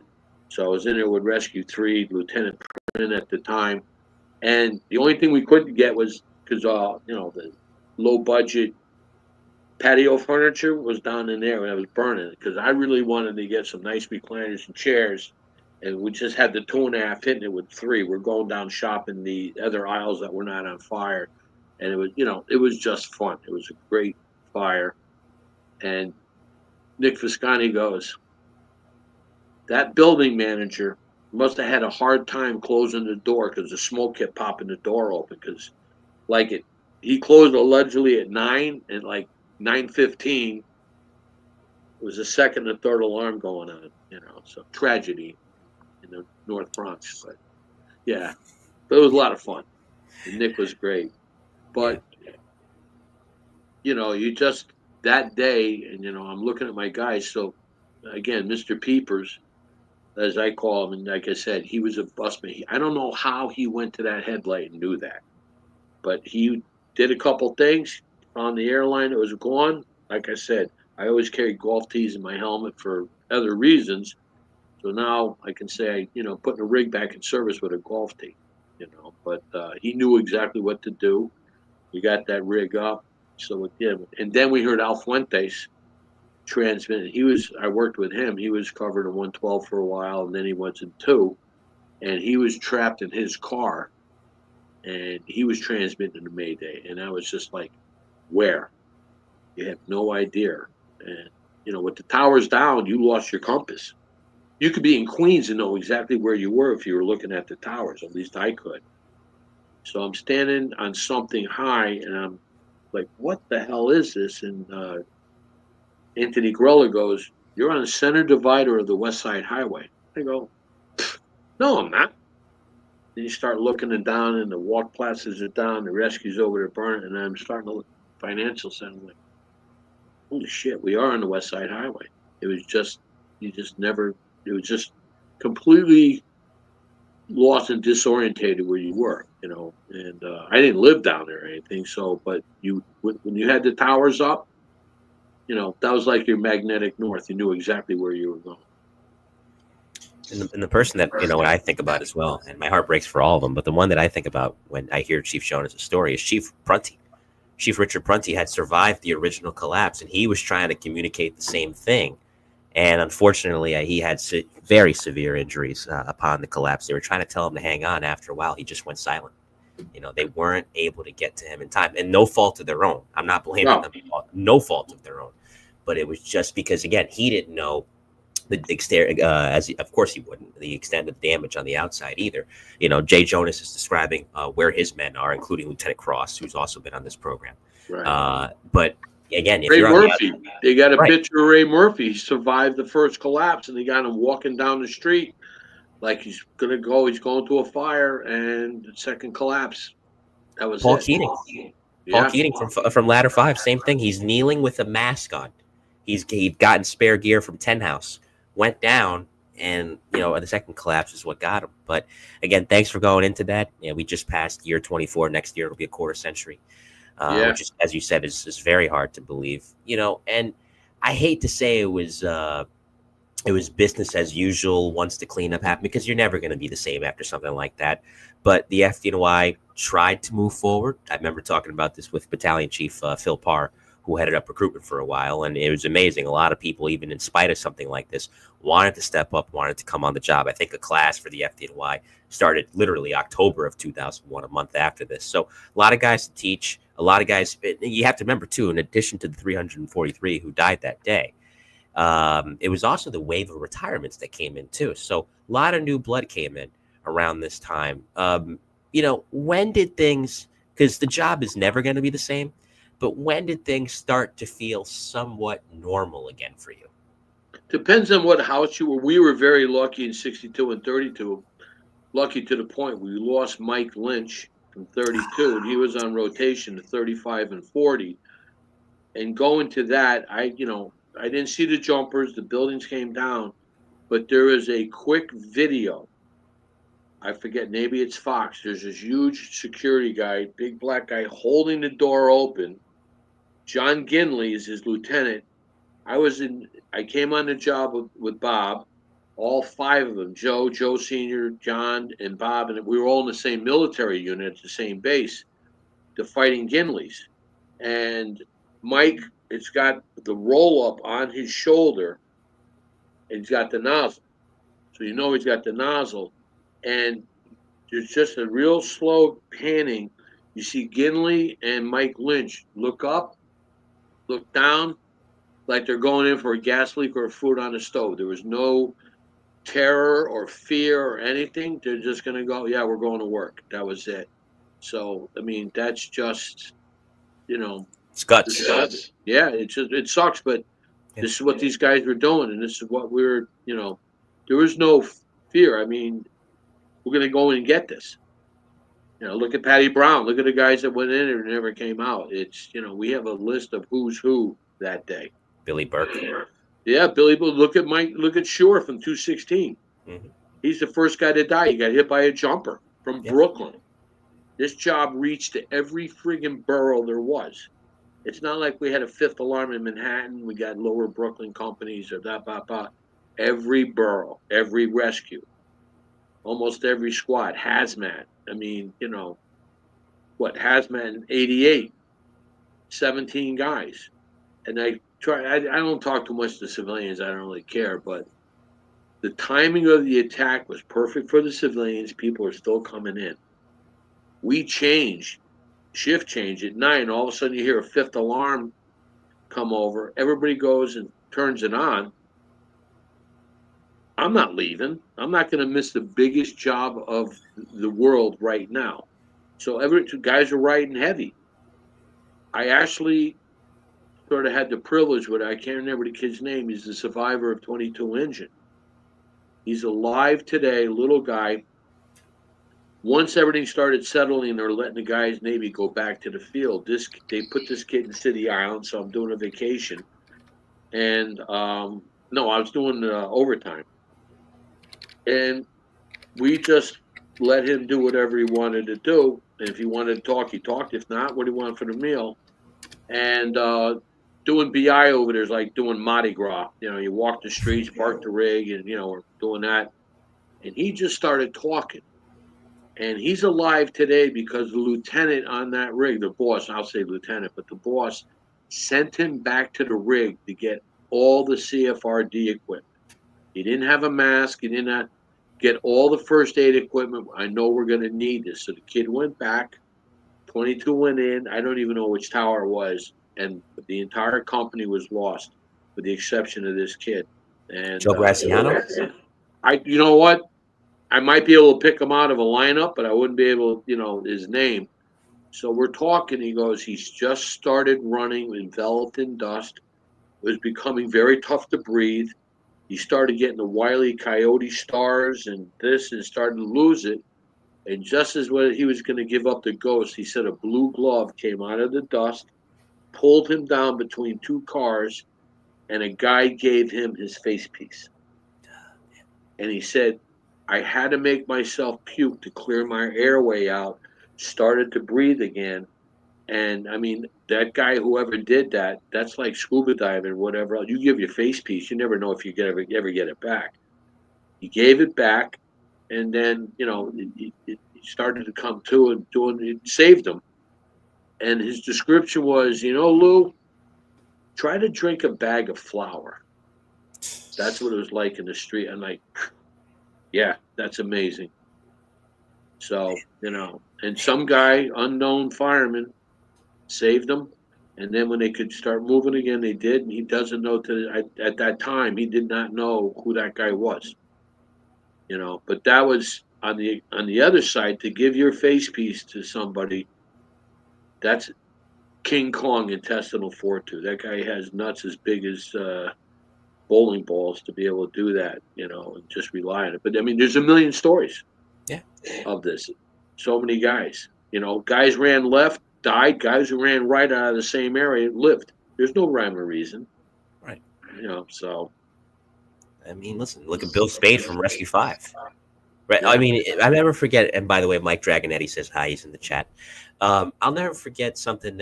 Still Riding is a documentary I watch about at least twice a year, especially around the 11th. Bob Gallione in the beginning very matter-of-factly says that, you know, and he's been on the show before as well, if you were working a rescue company that day, you died. Yeah. You died. You know, and you mentioned 288. There's that iconic video, and I wish it wasn't so, because obviously we wish these guys were still here. But they're walking down, you know, getting ready. And I know the video you're talking about. They go in on the left-hand side, which is a little shortcut to get into the South Tower, which is where they ended up. And they look up for a second. You could see the look of concern on their face. They knew what they were going into. You know, listen, not one step backward. Not one step backward. They were so brave. And I don't even think brave is the word. If there was a word greater than brave, we'd say it here. But again, you know, it encompasses exactly just how, again, you summarized it perfectly, intestinal fortitude, how much of that it took to look at that and say, okay, let's go in, let's help people. And there's people walking around today. I mean, in the military and stuff, you know, you're getting bad guys on you or a bad job, you know. I always go back to when I teach or whatever, instruct, would you rather be lucky or good? That's a question to you, Mike. What's your choice? Lucky. 10 times out of 10. Okay. Well, I'd rather be good, because when my luck runs out, I fall back onto my training. Good point. I mean, and those are guys that taught me a long time ago, the Fairfield guys, and even, you know, the NOM guys. I had 2 NOM guys who were Rangers as my scout leaders. So I always tell everybody we could trap a rabbit and a man at the same time, you know, and that's what we taught, survival and stuff. But the training is what you do, you know, and today's training is a lot different than, I mean, you can only use hay and pallets. So you get that nice Pope smoke. Looks like a Cheech and Chong movie with the white smoke coming out. You throw a little bit of plastic in there, and the old joke was the smoke was so thick you could lean on it. That's the real deal, not Chicago fire bullshit. I got 5 rooms going, and I can see from here to Dallas. And you got a 1-inch hose flowing 5,000 gallons a minute, and it stretches itself. The real fire is the worst ones are in the rear when you got to go find them. And it's all plastic. Even the plants are plastic. There is no more wood. Even the clothes are synthetic.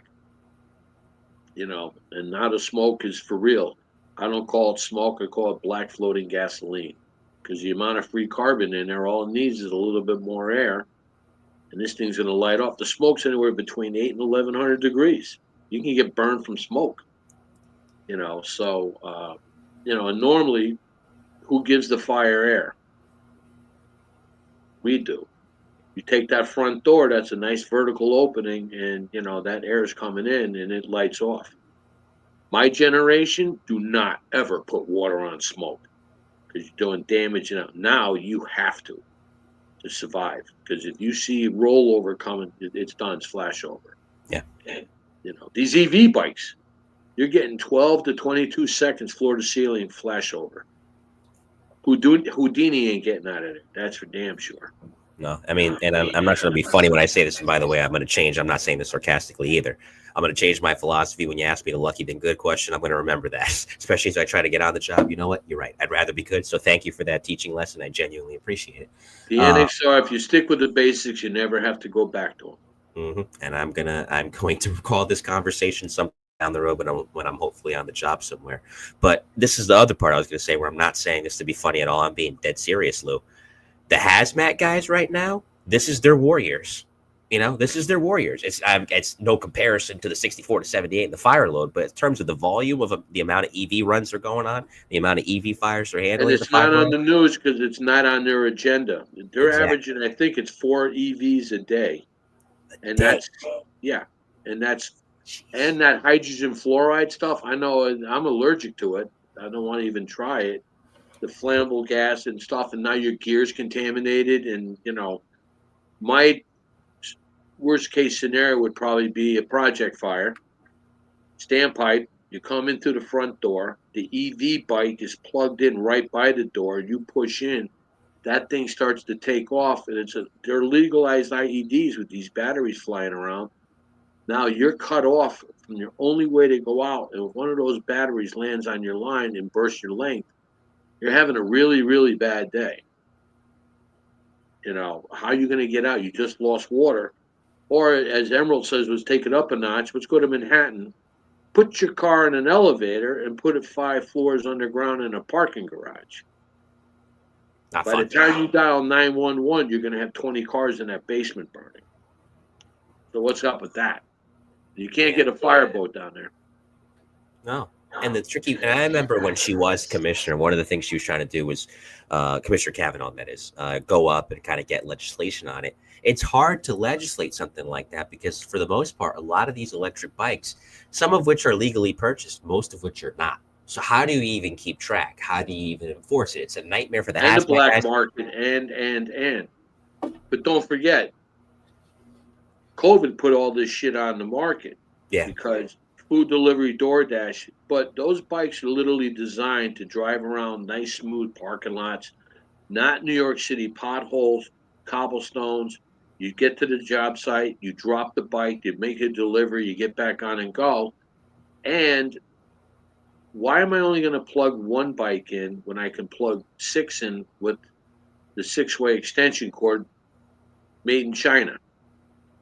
And then my battery's dead, so I'm not going to go to the regular place. I might as well go on Amazon or someplace else, and you buy batteries that are not designed. Look at that fire in Manhattan a couple of years ago. The kids bailed out the 8th floor window down the side. The wife died. This guy had something like 20 bikes in there. Little known reason too is, why are they charging them in projects? Because they don't pay for electricity. So now I'm not paying for it. Hey, listen, you want to charge your bike? I'll take it. Bring it up to 9G. How about you? So now I need extension cords and 6 ways, Oh, by the way, the electrical in that building was installed in 1969. Has never been updated. So you're just asking for all kinds of troubles, So I mean, it's insane, completely toxic and flammable smoke. Yeah. As Darren Phillips was saying in the chat, hello, buddy. Good to see you, my friend. It's a recipe for disaster. I mean, listen, I would say people are going to die. People already have died. There was a fire in Chinatown. 4 people got killed in that one. A few The more were project serious. fire in the Bronx that killed 17. That was all smoke. Yeah. That was mostly all smoke. And I'm telling you, with all these, again, you can't take into account not only the illegal charging stations, you also have to take into account the illegal alterations and adjustments to buildings, or even now with the more stringent building code, especially after Black Sunday, sneaky landlords, slimy landlords still try to find their way around it. Firemen are going to die. Firemen are going to get really seriously injured. I don't want to see it happen. Neither of us do. None of the 3 of us on this panel right now want to see that happen. But I'm telling you, the way it's trending, it's going to happen. Someone's going to get killed. And then to your point earlier about reactive versus proactive, that's when the legislation will kick in. That's when somebody will do something. By then, it's too late. Exactly. I mean, Gene Stolowski, Jeff Cole, and Joey D were 3 of my. I mean, they're brothers. They're not like we're not working at IBM. They're friends. They're brothers. Yeah. We call each other. We know each other. We know our fathers. We know the kids. We know the wives. It's like on 9/11. I lost over 100 guys, and not just hey, how you doing, guys. These are the brother guys. I mean, I can give you a story about every one of them. Dave Weiss, Mike Esposito, Mike Lynch from, Bobby Hamilton, Squad 41, Bruce Van Hine, he was one of my tree guys, and just that guy. I'm alive today because of Bruce Van Hine telling me to get chaps, chainsaw chaps. I had my saw, I was dropping a lot of trees in Pound Ridge. I was just going to do one more tree, then I'm going to work. It's always that last one. Very easy. I'm cutting it. Saw came back, went right across my leg, and there's that little thing, femoral artery. Yeah. The chaps did exactly what they're supposed to do. I was an acre up in my backyard by myself, no cell phone. It wouldn't have been good. I would have been on News 12 the hard way. But as soon as that happened, I thank Bruce Hine, and I still have those chaps to this day. And every time I go out and got to do something, I put them on. I always look up and say, thank you, Bruce. I'm not as dumb as I look because I forget to breathe. But, when people say something, I would do that. And you got real experienced guys, goes without saying. Quick point on one of my friends who I worked with in the Port Authority, Christy Delvey, she goes, for somebody who doesn't have a social footprint, you're on there a lot. And I don't even know when Dragon Eddie posts all these photos, but Mike posted, he's very proud that he just changed the roll of toilet paper, and he'll send that out and take a picture. So, man. Before I get to you retiring in 06, just a quick note on Dave Weiss. If you see him in the Not Day Brothers documentary, you see him in a lot of pre 9/11 doc. He's in Still Riding and the Bravest as well. And the funny part that cracks me up about him is in the Bravest, he's in the back of Rescue One's rig. He's like, I'm born for firefighting. I'm a legend. So he was larger than life. But you see him on the morning. He was my irons man in 46 truck. Every time I gave him the irons. That's the right guy to give the irons to. Well, how he got to Rescue One is he jumped in the river when the guy's car went in. Had a heart attack. And he looked around, and he ended up finding a mall or something, swam out there to break the window.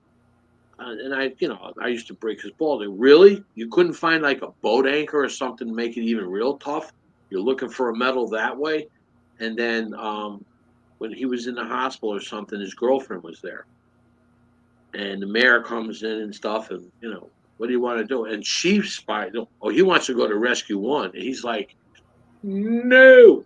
Here he goes. He had no visions of using that kind of stuff to get him where he, to go there.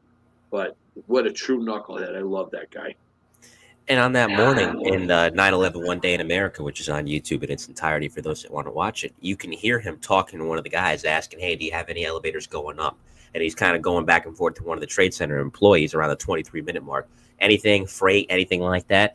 Guy says, no, we're trying to get it working. Dave, and I think Kenny Marino's next to him, kind of just has this look on his face like, okay, this is going to be tough, but he's got his hood on. He's got all his gear. He's ready to go. He went up. again, another guy, like every guy in that lobby, brave as can be. Looked at the situation, knew he had to climb with all that gear, said, okay, went right up those stairs. I forget who actually proved it. There was a story of Dave Weiss going up the stairs somewhere, and he saw this young fireman standing there, like with that "oh my God" look on his face. Supposedly, this is witnessed by a couple of survivors. Dave got right in this kid's face and yells, "You act like this is your first plane into a building. Get over it." And up the stairs he went. You know, that's why. Yeah, and there's a story too. Dave Norman, who I'm trying to get on the show, he's a brother of John Norman. Dave Norman was Right. a ESU officer at Truck One, and he's coming down because he just got the order to evacuate from his NYPD superiors.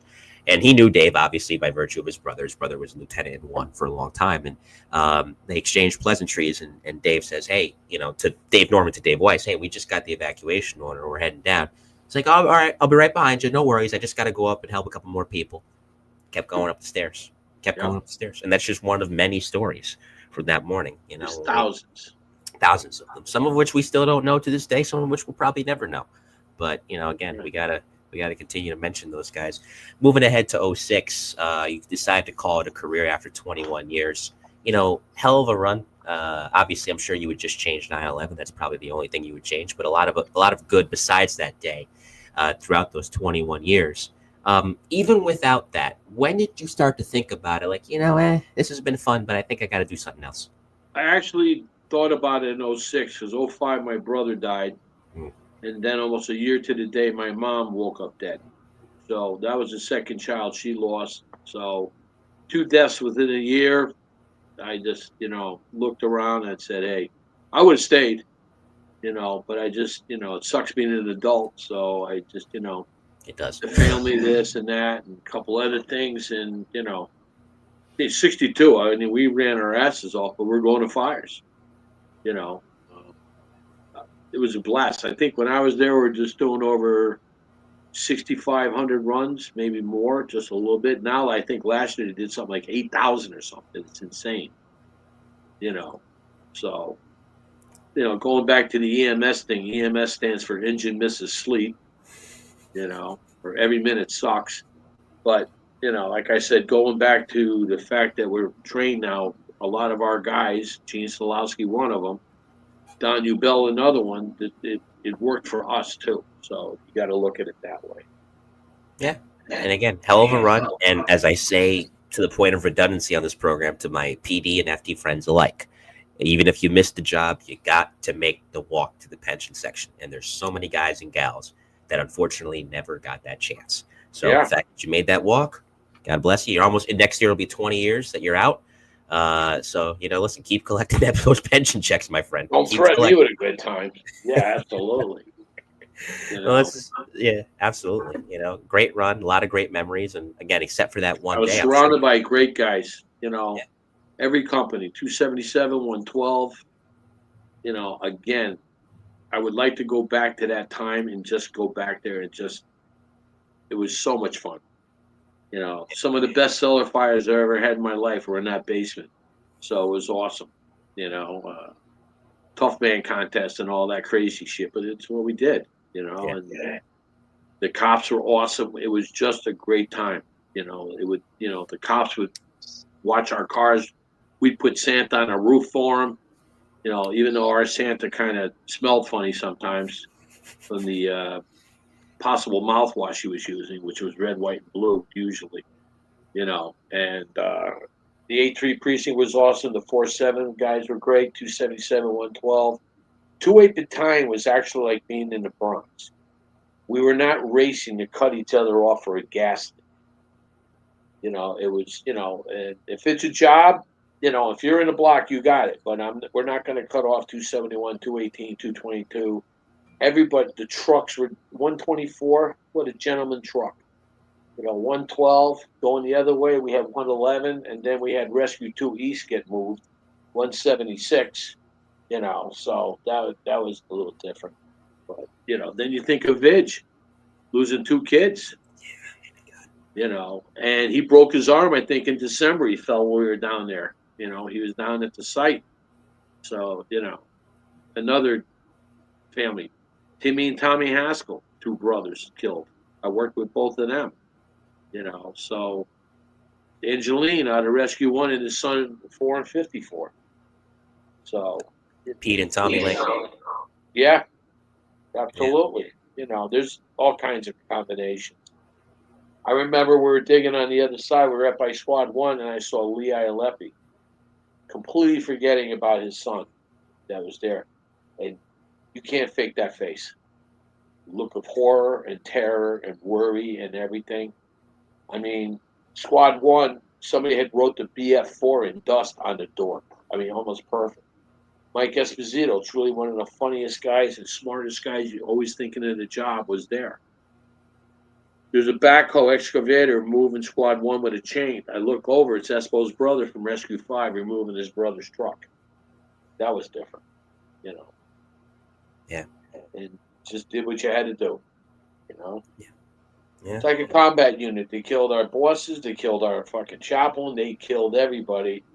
And there was 12 probies working that day. That was their first and last fire. So, we got 100 guys we never found. So, I mean, that's tough. Yeah. But God, the Mikey Camerata, there's a picture of him going in an 11 truck. Mikey Camerata's number is the only one retired in the history of the Little League World Series. He's 22 years old. I kid you not. Number 11, I believe. It hangs on the left field fence down in Williamsport every year. Right. And that guy, 22 years old, first and last fire. Yeah. First and last fire. God. Like I said, I want to play Jeopardy against you. You know way too much stuff. You remember too much. You could probably take the lieutenant's test for me. You're fine. I get called Rain Man at the firehouse a lot. It's a nickname. I can see why. Yeah, it's a nickname. 5 minutes to Wapner. Make it rain. Yes. It's a nickname I wear with pride. It's a wear with pride. Shout out to all my West Haven guys. Love you all. Hope you're watching tonight. Hope you're well. B shifts in tonight. Well, the 2 hours have flown by. This has been very fun. 2 hours. Yeah, well, almost 2 hours. An hour 57. Yeah, so okay. That's like being a little bit pregnant. Either are you not. Well, when I did the previous guys, Salty, mm-hmm. 2.5 hours. It was like being on a game show. It didn't seem 2.5 hours, and I didn't even get a chance to talk about. I got 300-400 stories I could never tell anybody, but there's other ones that are it's PGR, So yeah, PG-13, TV-14. We can make it work. We can squeeze it into a podcast, and we did, and I appreciate that. Well, thank you for that. I mean, see you in the Harvey getting soaked when they shut down the Stanks. Yeah, that was the wind. That was fun. Literally, the moment before, for those of you, and I got the rapid fire segment I got to ask you before we say goodbye, but literally for context, for those of you who weren't there, I'm talking to Tim Hannigan, who's on the rescue down in Bridgeport, and Dave. And so, I'd love to get you on the show. I forgot to mention to you, I got a show of my own, blah, blah, blah, blah. Literally just got done saying, it was a beautiful summer night, by the way. Oh, I'd love to get you on the show. Whoosh. At the time, it couldn't have been any better. As soon as I finished that sentence, we got soaked. And Lou, I never seen him laugh so hard when he saw me. I just walked up in front of him, stood there without saying a word, just grinning. And I just see him. He's talking to somebody. He stops. I think it was his wife. And he just looks at me. He goes, I just see him go. And just put his head down. You have a Stang shooting 3,000 gallons a minute, and they shut it off into the wind. As I remember in the Marine manual, when you're studying huge slugs of water. Well, we got hit like with a 2.5. That was, Yeah. That clean Hudson salt water. Yes. You could chip your teeth with it, but, that's it. Yeah, I grew a third arm since then, so it's all right. I have a third eye that's growing in up here, but all good. I like that. Yeah, no complaints. Get you a job polishing shoes. That way there's no waiting. Mm-hmm. And then you can see the next customer coming with the third eye. That's awesome. Just tip me 5%. We'll be good to go. A hit's a hit. That's fine. Exactly. Yeah, we go into the rapid fire now, which is 5 hit and run questions from me, 5 hit and run answers from you. Really, it's 4 because I was going to ask you the favorite company you ever worked at. You already answered that. So it's just 4 questions instead. And the second one that I was going to jump to, of the vast majority of your career, like I mentioned earlier, 16 of those 21 years were in the Bronx. So a lot of memorable jobs. What's the one either as a fireman or as a lieutenant that sticks out the most? Well, I mean, we had the I had the reputation that anything weird happened when I was working. So one of them that sticks out, I mean, there's a lot, was the L train collision on White Plains Road up by 240. Yep. Two trains collide. One's laying on a factory. The third rail peeled off and it's into a tractor trailer on fire, and the lights were still on. And when we pulled up, it looked like we were at the back end of a Godzilla movie. I was expecting to see King Kong or Godzilla marching into Yonkers with the damage. The roof on the factory starting to collapse. We set up, and I finally looked up. I had half the train hanging over us, so we relocated. But yeah, that was a little different. You know, I've had triple homicides. I've had. We were doing an investigation of a previous fire. Of course, I get hit. My rig gets hit by a car on Webster Avenue, stolen from Chicago. It hit two other cars at Webster Avenue, then hit my rig. And I thought my chauffeur was right where the car hit, is where Scotty McLennan was standing. So we hear the bam, bam, bam. We come out, the car's still in gear, tires are burning, right where Scotty was. And we did the complete Three Stooges. As I'm running out looking for Scotty, I push Scotty out of the building. So, you know, I'm looking to make sure, because right where he was, that's where the car is. But, of course, I never even saw him. I had tunnel vision. I pushed him out of the way to make sure he was okay. That's when we ran out to the street. And I gave an urgent that was a little unnerving. I thought Scotty was dead. But that was different. How many people get hit by a stolen car in Chicago? Well, you know, we call that Wednesday. Yeah. It must be the ends and why. You can expand on it here because you talked about it earlier. One lesson you always wanted to make sure you taught new probies. Know where everything is, but you also, something as simple as how you get dressed may save your own life. The FDNY is the worst with leaving the waist straps off. You get trapped and entangled in a bicycle wheel, a mattress, box spring, or whatever else. And when I was doing the stuff with the airplanes, with the Port Authority, when these planes hit hard, even though they may be intact, the inside gets distorted. You've got a waist strap now gets hung up on a table tray, a TV, or an armrest. And I only got two guys inside there. 50% of my crew is now a Mayday. So again, how you get dressed, you can open your bottle fully, because if you fall down, that pass alarm is activated. If I gave you a 50-pound backpack loaded with bricks, I said, here, walk around with this for a while. You're going to tell me to have sex with myself. All right, so why would you put an air pack on and you immediately need it? Good advice. Sound advice. As far as your years in the Air Force crash, fire, rescue, what would you say was your best moment there? I had a couple. Probably the 92, I had two crashes. I had a crash at LaGuardia. I was in 17 truck. That's the one that was in the water on fire during a blizzard. That was a hat trick of shit. And then at 92, I had two crashes. And later that year in April, we're at my old base in Homestead, and we had an F-16 drop right down in front of us. The pilot was still in the cockpit, on fire. And me and Al and one of their guys, we went over. I safetied the seat. He was on fire. He got burned. He had a broken back. So that one was good. I've had 3 hot seat rescues, one F-15, F-16, and then F-104. We got the pilot. But this one, it was on fire and going. So that one, that was unique in the military. I've had a lot of other stuff, but, that one was a happy ending. A lot of them are not. When you hit a mountain doing 600 miles an hour, it's usually not good. Yeah. Thankfully, that time it was. Yeah. And the last question, the rapid fire. The 21 years you did on the FDNY, 12 of them were spent as an officer. So if you can grab a brand new lieutenant, just got promoted, what advice would you give him based off your experiences? I do the ghetto flips. I don't teach about TPRs and how to order toilet paper. I do this to all the guys. I don't give a shit if you're, a volley, a paid guy. January or July, the windows are closed, heat or air conditioning. if you have fire showing out 2 windows on arrival where thermal pane windows have failed, you got a serious fire. Even 1 window. And then what's it like on the floor above for the second 2 truck? So you see that, you're not walking into a normal thing. You could be walking into an ambush. And I always said is the fact that when we got the bunkers, the engines are a little slower now because they got to do it. The truck is about the same, but we give them rabbit tools. So now, as we used to stretch up the stairs, you'd hear the irons getting hit. You know, they're not in, guys. Let's go. Extra step or 2. Let's go, go, go, go.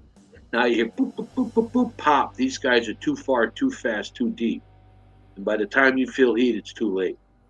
So, you know, there's pros and cons to that. And I'll tell you, I very rarely I wore a hood when I was in Brooklyn.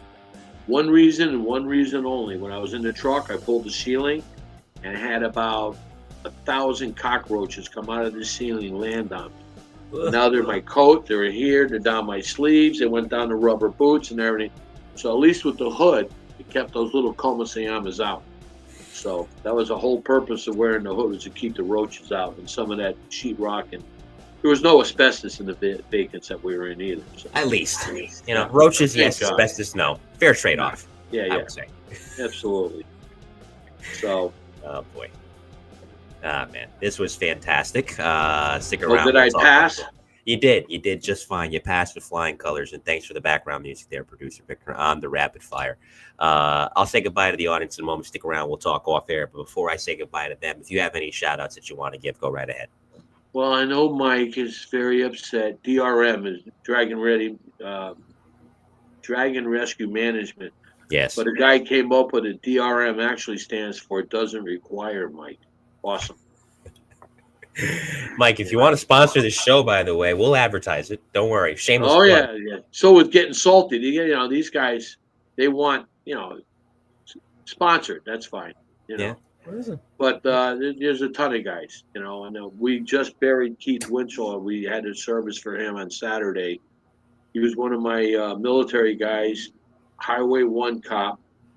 And Keith was one of those guys that could sit in any kitchen table anywhere. He was not and I have to say the service that we did at Highway 1's quarters over there off the Bronx River, the cops were absolutely awesome. Gentlemen, you know. And Keith was a psycho. And I don't have the picture, but I have it in my mind of him going on his Harley with nothing but assless chaps at about 70 miles an hour. That's Keith. Yeah, that was Keith. He was awesome. And, you know, he went 3 rounds with cancer and 9/11 cancer. He was paralyzed from a line of duty injury. And this guy never gave up. He had a 4-wheel drive electric wheelchair, so he could go hunting in the woods. There was nothing. You know, Diane, his wife, was, you know, a machine. So, you know, that's how it is. So, you know, we talk about 9/11. That's my generation's Pearl Harbor and Gettysburg. And as people say, it's the deadliest day in American history that's still killing. So if anybody hasn't gotten registered or checked, please do. You know, I had 2 guys at the Port Authority when I was working at LaGuardia. I convinced them to sign up. They were both NYPD. They went back, got their logbooks and all the scratch markers. And one guy ended up a year after he registered with intestinal cancer. So it's out there. It's a ticking time bomb. Do what you got to do. And Mike, thank you for what you do. You know, had I known I was going to dress up, you're going to dress up like an FBI interpreter, I would have, you know, at least wore underwear or something for you, you know. That's fine. That's just something I got to do. You can pull off this look. I can't pull off that look, you know. So Hey, who says you can't shine a sneaker? What, are you kidding me? And there you go. Listen, I got the third eye, the third leg grown anyway from the salt water from the Hudson. So there you go. All right, you should gargle with it. It's awesome. Even better. Builds character. Better. Yes, absolutely. Kill your hemorrhoids. Yeah, exactly. You know, and a lot of other things too. Stick around. Like I said, we'll talk off here. Thank you very much. All Thanks right. to everybody. Guys, thank you again. Thank you for what you do. Thank you. And really, I'm not that famous. I just have weird stories. That's all. And we were glad to hear him. And, again, we covered a lot. We pretty much covered it all. Or, as everything I have in my outline at the very minimum was covered in this chat about your 21-year career. And, of course, Air Force crash, fire, rescue as well. Coming up next in the Mike the New Haven podcast, you may know this gentleman. He's a Bridgeport guy. He's chief of department in Danbury for what will be volume 7 of Best, the Bravest nationwide. Rich Dode had a long career in Bridgeport. Now he's currently in Danbury. I've been working on him for a while. He's coming on, so I look forward to that and hearing his stories. He owes me money. I'll tell him that. I'll pass the message off when I talk to him next. And let me see who I have coming up on September 22nd. That is going to be Mike Grant, actually, for another volume of the E-Men inside the NYPD's emergency service unit. He was transit rescue when transit police had their own ESU prior to the merger. He's coming on next Monday, 6 p.m. So 2 interesting shows on tap with Thode on Friday and Grant on Monday. Now, for those of you that are listening on the audio side, from their 1995 album, Short Bus, Filters coming your way with Hey Man, Nice Shot. In the meantime, on behalf of all you who tuned in, Lieutenant Dave Russell and producer Victor, I am Mike Colón. This has been Volume 73 of the Best of the Bravest, interviews with the FDNY's elite, and we will see you next time. Take care. See you Friday, guys.